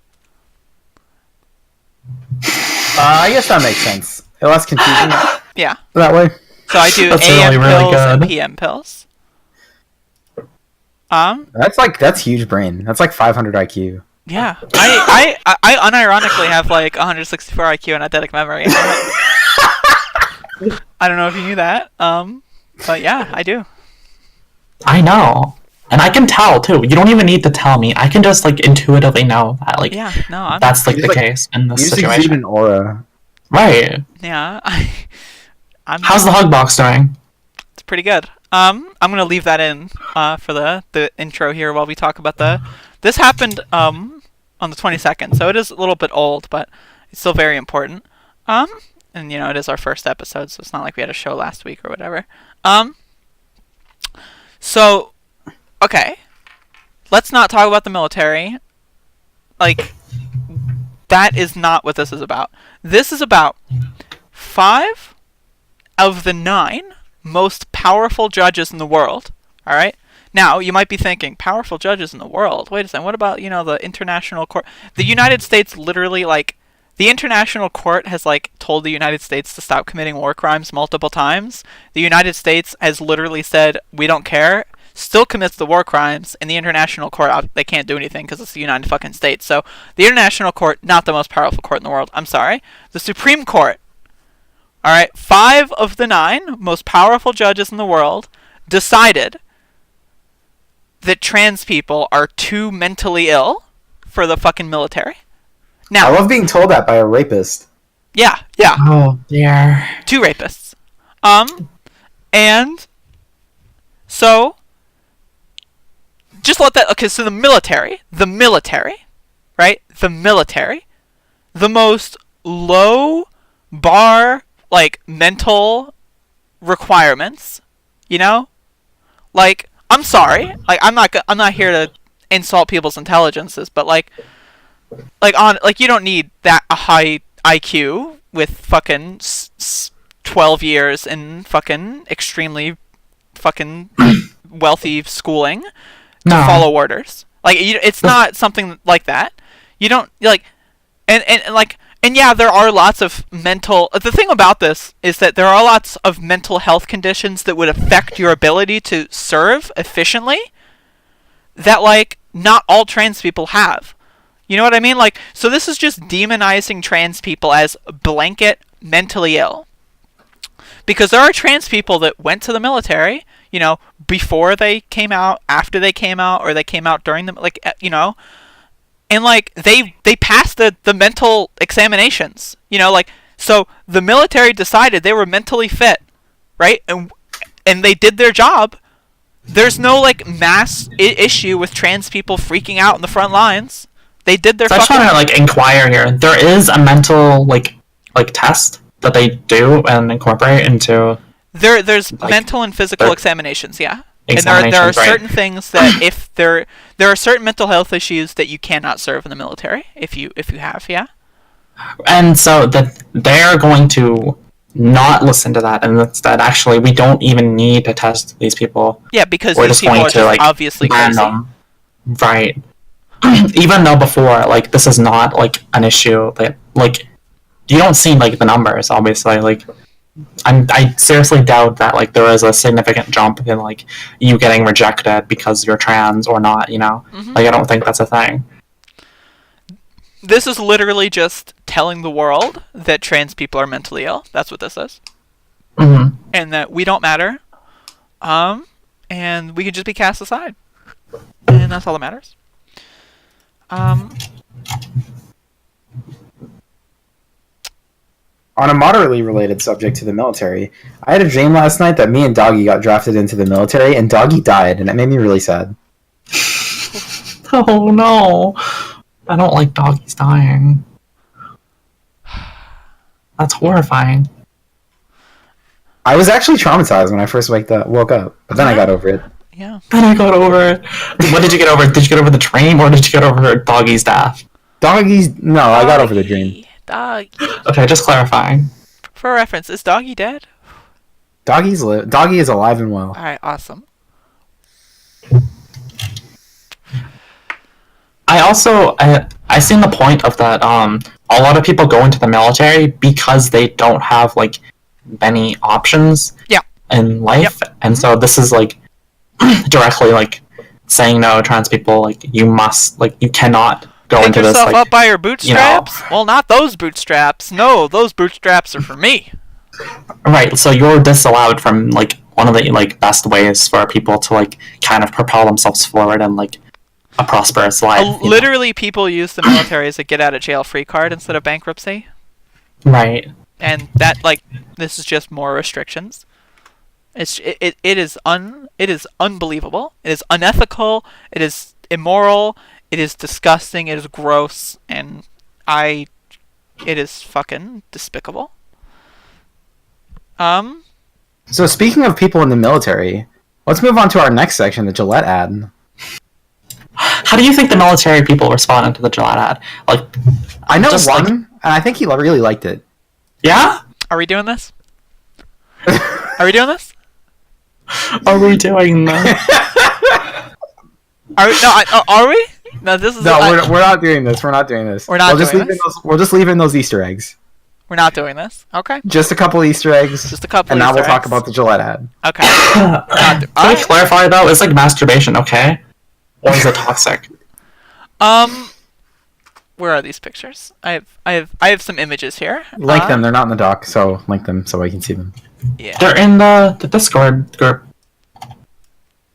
I'm we have just to gonna scroll up for them? drop all the images in here. Hey Gillette, is masturbation okay or is it toxic? I need some more life lessons from you. Thanks. God, hold up. Fucking, this is such a good tweet. This guy deleted the tweet. That's how I'm actually really glad he deleted it because I was really having trouble telling if it was ironic or not. Yeah. But the fact that he deleted it means that it was genuine. No, I mean, like, honestly, like, if Gillette wants to give me masturbation lessons, like, or any tips, yeah, like, I'm down. So, like, that's actually a good question. So I feel like I should probably repost this just because it is such a good question that it really should be in the discourse. We really need Gillette to speak out on this issue. Honestly, dude, like this Gillette ad. I wanna talk about the. Can we go to the notch ones? Sure. Yeah. Because this surprised me. Can we just get out of the way in case anyone doesn't know that Notch sucks ass? Yeah, Notch is fucking terrible. Notch is not good. Notch is not good. You don't want to be Notch. Yeah. So I took some screenshots of Notch being cringe. When this whole thing was going on, and it's just like this guy is just cringe. Like, so like he seems to think that there's such a thing as like toxic masculinity. Is like he seems to think that's like a campaign to like hurt fucking men or something like that. He's one of these typical people who hears the term toxic masculinity and assumes that it's trying to imply that all masculinity is toxic and not that toxic masculinity is a specific type of masculinity. Yeah. A sexist I think maybe his perspective is like, maybe he knows that's the way that things are like toxic masculinity is said to be. But like, he thinks that like it's the real goal of toxic masculinity is to like actually like be harmful to like men and to like make them feel bad or something. You know what I mean? Every feminist I've ever heard talk about toxic masculinity talks about it in a way that is like defending men or like trying to help men. Like, you don't need to be like this. 100%. Like trying to help them. They don't understand, like they don't go in feminist circles. They don't see the times that like they're advocating specifically for men's rights. Like they don't see that, and like I don't know, maybe they see this stuff, like all the stuff that's like sent to them or like showed to them, you know, and like that gives them the wrong impression. All this stuff is basically irrelevant anyways because all the commercial says is that you shouldn't sexually harass people or bully, and that's what all these people have an issue with. I think they got triggered. When they seen this ad, that they got triggered in their mind. Like this is like all that feminist stuff, like that, like it triggered into their mind. The fucking SJWs. Like when they seen that ad, like that some part of their brain was like, this is some SJW bullshit, and like that's like the first thing I thought of, even though like the ad was like kind of corporate-y. Can we talk about Notch's Notch's usage of a certain word? Certain slur? Oof. Okay. Now, is this going to be mean? Maybe. But hold on. I'm searching for materials for this little own here. I find it honestly extraordinarily difficult to take someone seriously who looks like this. Like, I just like, can we talk about that? Like, are you about to post a picture of him in the fedora? Yeah. Like, he looks like this. like this guy. This guy is the guy telling you that you should... Defending masculinity online. Yeah, this is the guy defending masculinity on the internet. This is what peak performance looks like. This is... this guy... The sexist bookie man. Like, really? You're gonna listen to this fucking guy? Like, yeah, sure, okay? Minecraft, one of my favorite games of all time. Like, it's probably, like, in my top 5 of favorite games ever, okay? This fucking guy... Like, really? You're gonna listen to this fucking guy because he made a video he basically game? stole the whole idea from He stole the fucking idea anyway. But like, seriously, like this guy, this is your go-to. How to be a man. Let me see what Notch has to say. Let me see what Notch has to say when it comes to being a man. What does Notch think about the bizarre stunt? Bizarre stunt. Bizarre stunt. Fuck. Jesus fucking Christ. That's a good picture. This fucking... You're gonna listen to that fucking guy. Like, unfucking believable. And also, like, on the Gillette ad, I want to, like, just give a shout out to Stefan Molyneux, which tweeted out this golden image of... Okay, so this was in a tweet storm. I don't... Like, we couldn't go and actually get the tweets, but, like, honestly, it doesn't matter. We're just here to make fun of them. But, like... Stefan Molyneux, just like, this is his response to the Gillette ad. Like, you should come join. Like, okay, so there's a lot to study here. So, one, we have to study the photograph. Right, so, like, he's posing, right, and, like, he wants, like, just look at his face. Like, what the hell? Okay, I'm doing a thing on the webcam that y'all can't see, but, like, what is this phone position where you hold it, like, at your chest? What is that? Why would He's flexing. He's currently flexing. Like, why is that? And look at his face. And look at, there's, like, barely any eye contact, and, like, the lighting is awful, and it's just, like, this is an awful fucking pic.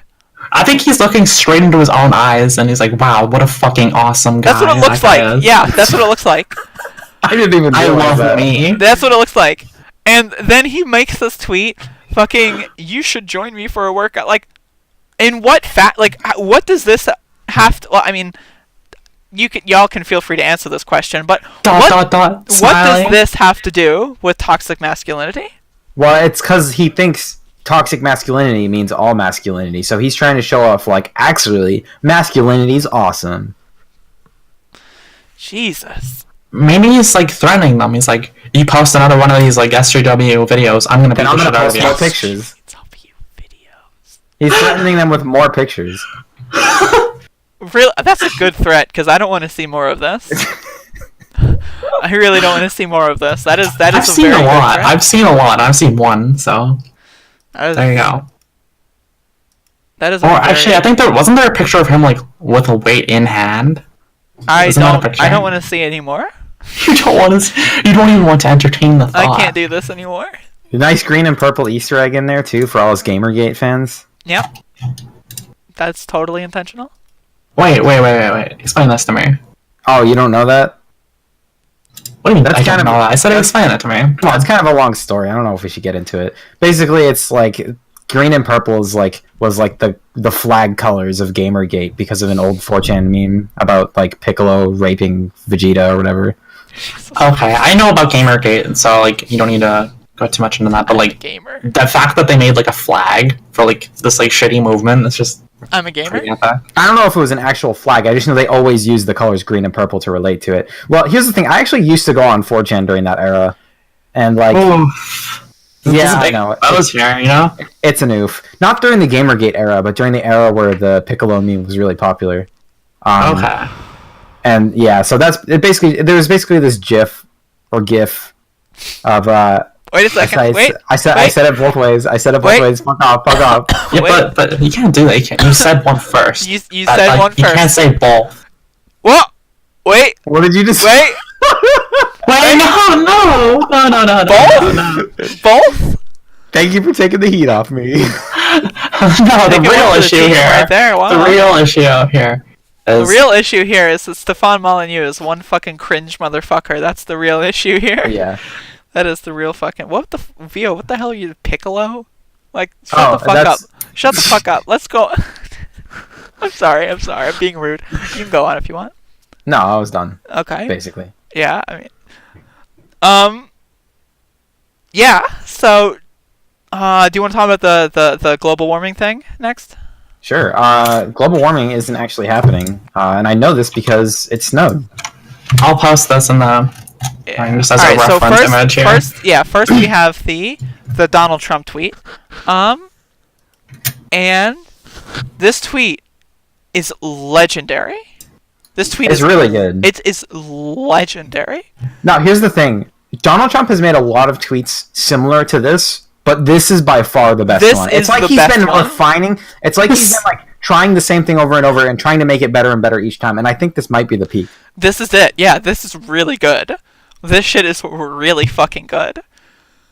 What the hell is going on with global warming? Please come back. We need you. Global waning. Yeah, waning. I didn't even see that till just now. What the hell is going on with global warming? No, Zoe, it's global waning. I just saw that movie. Oh my god! I was so mesmerized by "Please come back fast, we need you" that I oversaw or overlooked global waning. This is fantastic. Oh my god, this is tremendous. Holy shit, believe me. Oh my god, global fucking waning. Please come back fast, we need you. But like on a serious note though, it's gonna be 9 degrees tomorrow, so like can you actually come back? Like, holy fuck. Oh my god. Reminders -2 for me right this second in Fahrenheit. Yeah, well, Just saying. fuck you. So I also wanted to talk about the gun girl. Oh god. The gun girl made a similar tweet, but it's basically the same concept, but with her gimmick. And warming is actually spelt correctly this time. Yes, that's true. So the Kent State gun girl is smarter than Donald Trump. Slightly. I mean, she is in college, right? So. No, not anymore. She graduated. Oh, well, she was in college at least. But she's still holding on to that reputation as hard as she can. These photographs are incredible.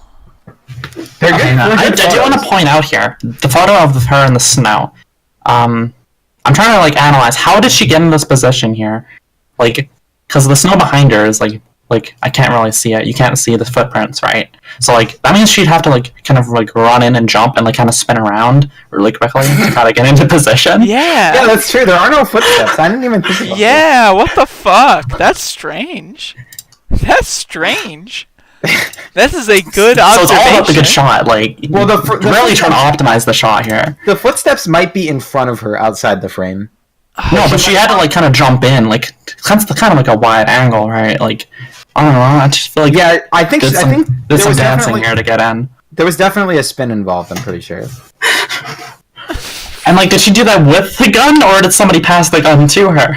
That's a good question. I don't know if I trust her to do like some spin moves with a gun. Yeah, I don't know about that. That's definitely not okay. Definitely don't agree. Look at all this global warming. Good pick, though. Yeah, I mean, like, I don't know. Like, There's photography here, yeah. This fucking bitch is, like, obviously, like... Could she be, like, capitalizing on this? Like, is this legit? She works for InfoWars? Wait. No, she used to work for Turning Point. She was actually the one who organized the diaper protest. That was her. What? Really? I thought she was just a gun bitch. I didn't know she was actually this cringe. Yeah. Oh, so this is legit cringe. But yeah. I'm looking at her thing. She's interviewing people with an InfoWars mic. I think she's with InfoWars now, yeah. But she used to work for Turning Point. And she actually, like I said, she organized the infamous diaper protest. Do you know about the diaper protest, No World? I do not know about the diaper protest. So Turning Point USA is this really terrible like college Republican group. And they get a bunch of funding from like the Koch brothers and shit to try to like get more like college Republicans and like try to indoctrinate college students to be more right wing. And they did a protest, and I think the tagline was something like, "This is what safe spaces look like." And so they all like they went on college campuses and they got in diapers and children's clothes, and they sat and acted like little babies and played with little kids' toys to try to own like the libs by showing them that this is what a safe space is or something. So there's a ton of photos of like college Republicans wearing diapers and children's clothes with rattles and shit, with binkies in their mouths. It's great. And this that's good. That's really good. This woman right here is the mastermind. Okay, so quick question: is there a picture of her with a gun in perhaps maybe a diaper? I'm not sure. I think a lot of people would like to see that though, especially a lot of her fans. And then she could say, "Look at all this global warming with like in a diaper and like in the snow." Yeah, you might have to pitch that idea to her. She might like it.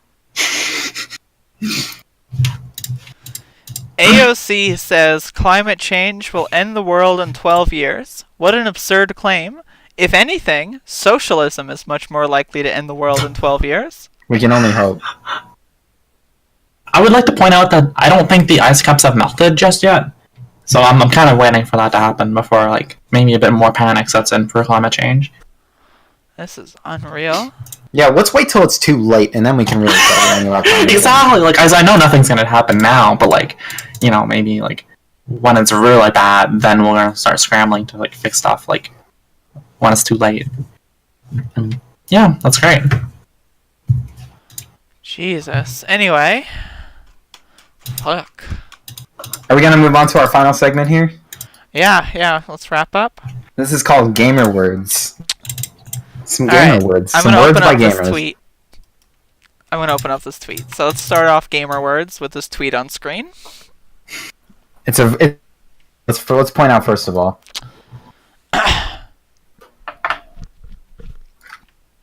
What's the point? What are you pointing at here? Yeah. What The tweet, the Wolfenstein tweet. Yeah. Okay. Yeah, it's a good tweet. It's a really good tweet. Okay. Now, so we're gonna look at some of the reactions here. And we've got some great reactions from gamers who have really good opinions on Nazis and what about them. So, first of all, we've got one of my favorites right here is that someone says, Nazis, hashtag things I would ban. Really clever Quake player, apparently, judging by his avatar. I'll link. His name is the Slipgate user. And he responded saying, hashtag things I would ban, social justice warriors. Yeah, link that one. I did. Did you? Oh, shit. Okay. You're owned. Okay. I am owned. And then what I really like about this is the reply. I'm not going to read the whole reply because a bunch of it is like stupid garbage. Like, you know, like, I'm not racist, you know, whatever. And then he says, I lean towards conservative and patriotic approach despite globalization, LGBTQP plus, and other nonsense your sick minds ever produced. Right. So there's an Easter egg here, isn't there? There's an Easter egg here, a great one. This guy added P to the LGBT acronym because this is a thing that right-wingers have been trying to do for a while to try to imply that, like, the LGBT community is accepting of pedophiles or whatever. So they throw the P in. And there have been, like, false information campaigns, too, where, like, 4chan has made fake posters advocating for, like, pedophiles and stuff and, like, trying to add LGBTQP. And this is just it's a fun little Easter egg to notice there, because he really snuck it in subtly. Yeah, that's pretty subtle, because, like, yeah, it's pretty subtle. The thing with this, though, is that, like, I'm backing up this reply. ADCTS says, it's fucking Wolfenstein. Like, that's my, like, I agree. Like, why is it that people have this weird thought process that fucking left-wingers and social justice warriors get triggered when, like, it's a game about killing Nazis. The game is about World War II and being a spy that kills Nazis. That's what the game is about. This is a social media account, right, that is hopping in on a trending hashtag to advertise their game with a trendy... virtue signalers fucking their it's game. It's about the fucking game! It's Wolfenstein! Like, what the fuck? Like, and these, like, and it's the same thing with, like, the Gillette ad. Like, why, like... Who are the ones getting triggered here? Here's a more subtle one. Daniel Trigg O. Jr. says, kind of uncalled for, to be honest. What? Yeah. Let's not talk about banning the Nazis. That's a little uncalled for. Here's another one here. Styled Moth 3 says, good job on virtue signaling. I'm gonna call ya. Oh. Good job on virtue signaling. I really just like. This shit is just virtue signaling. What? What virtues are being signaled? It's Wolfenstein. Hello? Holy shit. Gamers.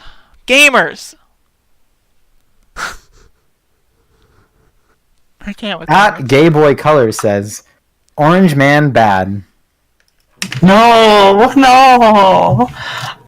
Oh god, that's the worst meme. Alright, let's move on. I have some Reddit posts for gamer words. I'm very interested in these Reddit posts. That first one, that was a good one. That was a really good one. That's the thing is, I think the first one was the best one. I don't know if the other ones are as good. So you're saying you're letting me down? Yeah, I'm gonna be letting you down here. No, there's some pretty good ones though. Here's a good one. Here's some cringe. So we're moving on to r/speedrun. Yes. I love r/speedrun. I browse this subreddit every day. I love it. There's so much good content here. Here's an example of it. Alright, so give me a sec to open this up. This is a post called "Caveman Saves Speedrun Cringe Moment." And Are you watching the video or no? We're gonna watch the video together. Okay. How long is the It's video? only 50 seconds long, so. Alright. So let me know when you have it queued up, and we can all start at the same time. Andrea can count it down. Oh, okay. I'll count down. 3, 2, 1, go. Be in this room.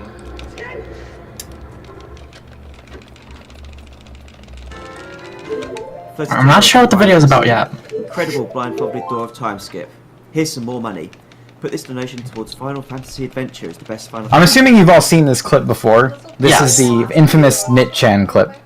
So we're gonna see what this extremely clever Reddit user did to twist this and give it a new spin. He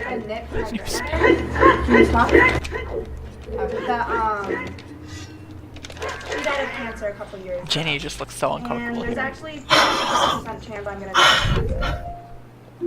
My dad's entire side of his family has died of cancer. And I would really prefer if you would be quiet. Wow, that was really clever and unique. And I'm glad that was worth 50 seconds. I think it was worth it. I think that build-up was really good. Like, all 40 seconds of, like, playing video games. Just I love how he nothing. waited 30 seconds for the punchline. Yeah. And it was really worth it, I think. So, great meme from a Reddit user. Let's see, what else we've got a world record post here. I wanted to check out this world record. So, we can start... This is going to be another video. Wait. I want to talk more about this video. I'm looking at the comments. Can we talk about how, like, WQ_vapes is an account that's, like, I forgot. That was, like, the whole reason I put this on here. I forgot. It was because of that comment.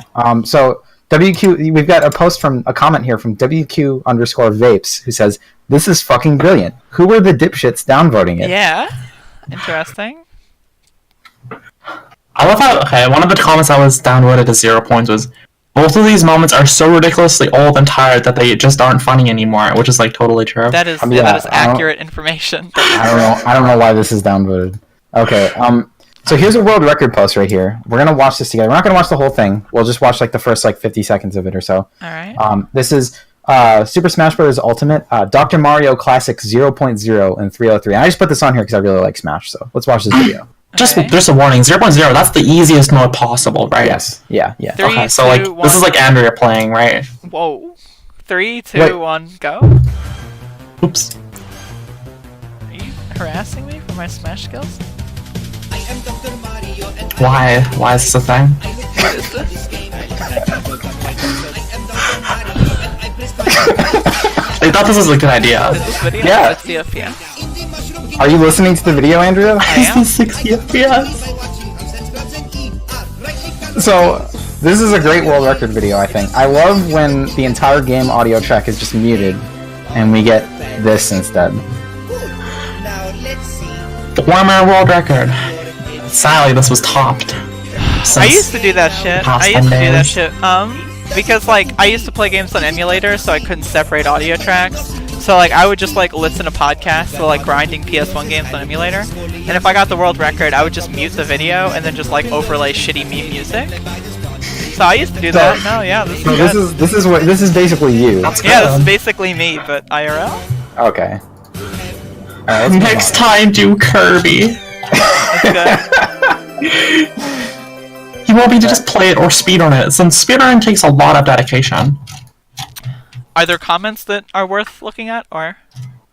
I'm scrolling. Most of the comments I just thought were good because they were just complaining about the music, and yeah, he had some good responses. But here's a cringe one. I think this is probably bait, but I put it on here anyways, so we don't have to too much. But here's a post by Reddit user Drippin96, and it's mainly just disturbing because the 96 in the username means someone over 20 made this post. So I love this. Like, this is the fucking gotcha for like every like speedrunner that's just like a total piece of shit, you know? Is there a single Wii held by a female speedrunner? Off to a great start. Well, I mean, I don't think it's possible. I know there are female forerunners, but out of the millions of games ever created in history, we're talking the entire library of every system. Even the NES has about 1,000 games. Not one of those world records is a female out of millions of possible games. Female. Good reference. Okay, yeah, this is just a bad post, and it's probably bait. The worst thing is, though, is like, because like you ignore it, right? And they're like, "Ha, I win," and then you like post. I mean, you post whatever, and they're like, "Ha, I win," anyways. So it's like whatever. Yeah. It's fucking garbage. This shit's fucking cringe.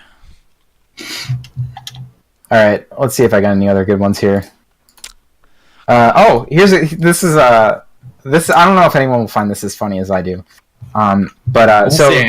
This is a post by Reddit user Trooper Sent Milk, and the post is called "Show me your community photos from AGDQ this year," and we can click on the link and see all the photos. Oh, great! Awesome.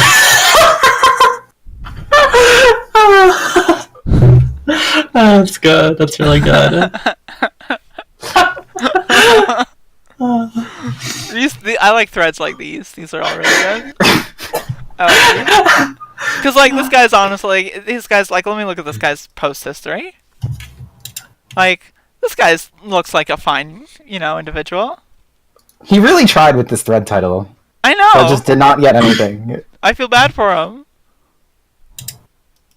Wait, that was the first post ever too. Like, imagine that's your first post and you just get fucking destroyed. And it got 3 upvotes. Imagine upvoting that and then like but not posting anything. So good. God, I love it. I fucking love it. And these last 2 aren't that great threads. They're just really good questions. So here's this first one: is what games have been speedrun shortly after being released? I'm talking like days or weeks after release. There's already a leaderboard for any percent or something. So do you guys know any games like this? I don't think anyone does this, do they? No, okay, nobody. Nobody does this. Wait, you're giving me my chance? I love your comment, none of them. Nobody has ever done this. 0 points. Yeah, okay. So you've given me my segue. I am now going to take the stage. Do you remember when I did a day 1 speedrun of Resident Evil 7? I do remember this. And I got the world record? I was top of the leaderboard. And then there were like 5 people that, did the same thing. And some of them got better times, but I was the first. I was the first one to upload a time, okay? So, day 1 were.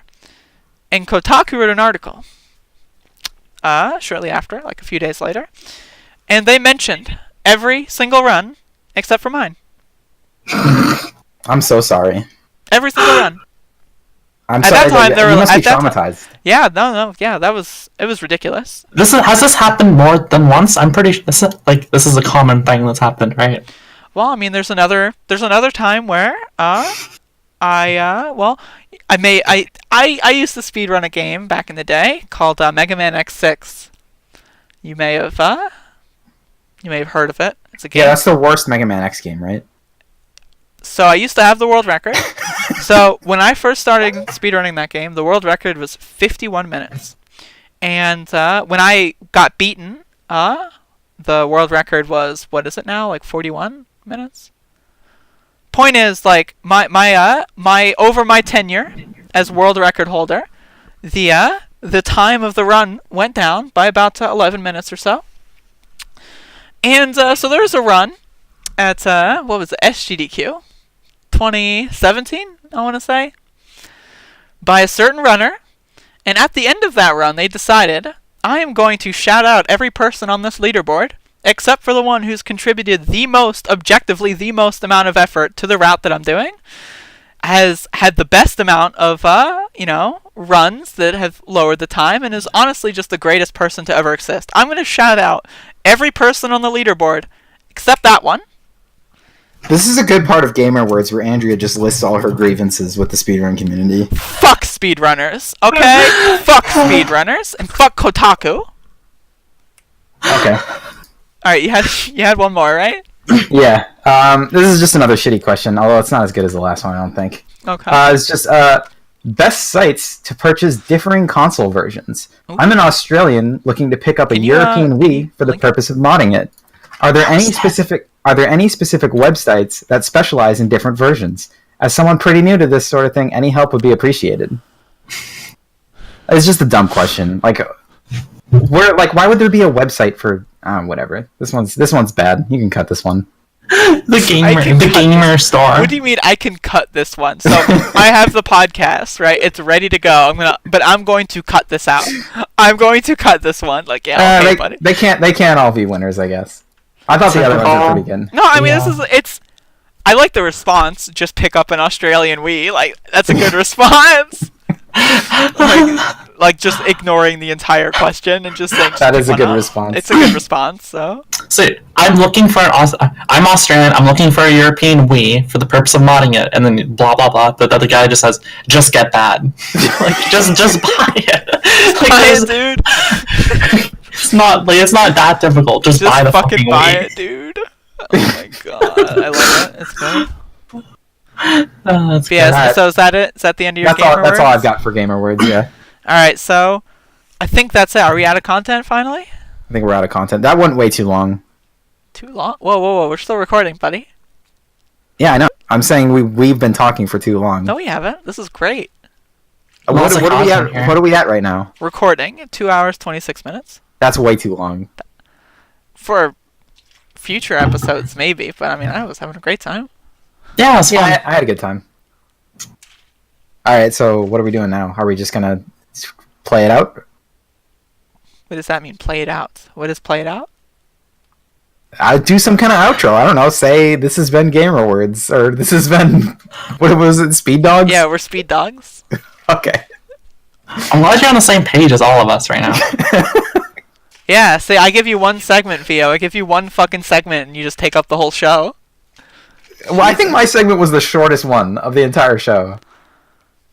I think we had I think we had some good clippable moments. I think we had some good dialogue, some good discourse. And I hope the viewers are enjoying this. And if anyone has topics, obviously, for us to talk about, they can send them my way on Twitter or wherever. And yeah. Alright, see you later, I guess. Bye-bye. I haven't stopped recording yet. When do you plan on, like, ending? Just after we get enough, like, awkward ending time so that no one will ever watch to the end. I want people to, like, click off before the end. I think it's working. So, yeah. So if you haven't clicked off yet, then hopefully you enjoy this bonus content. So yeah, we got this extra story here. No, just kidding. There's nothing else. So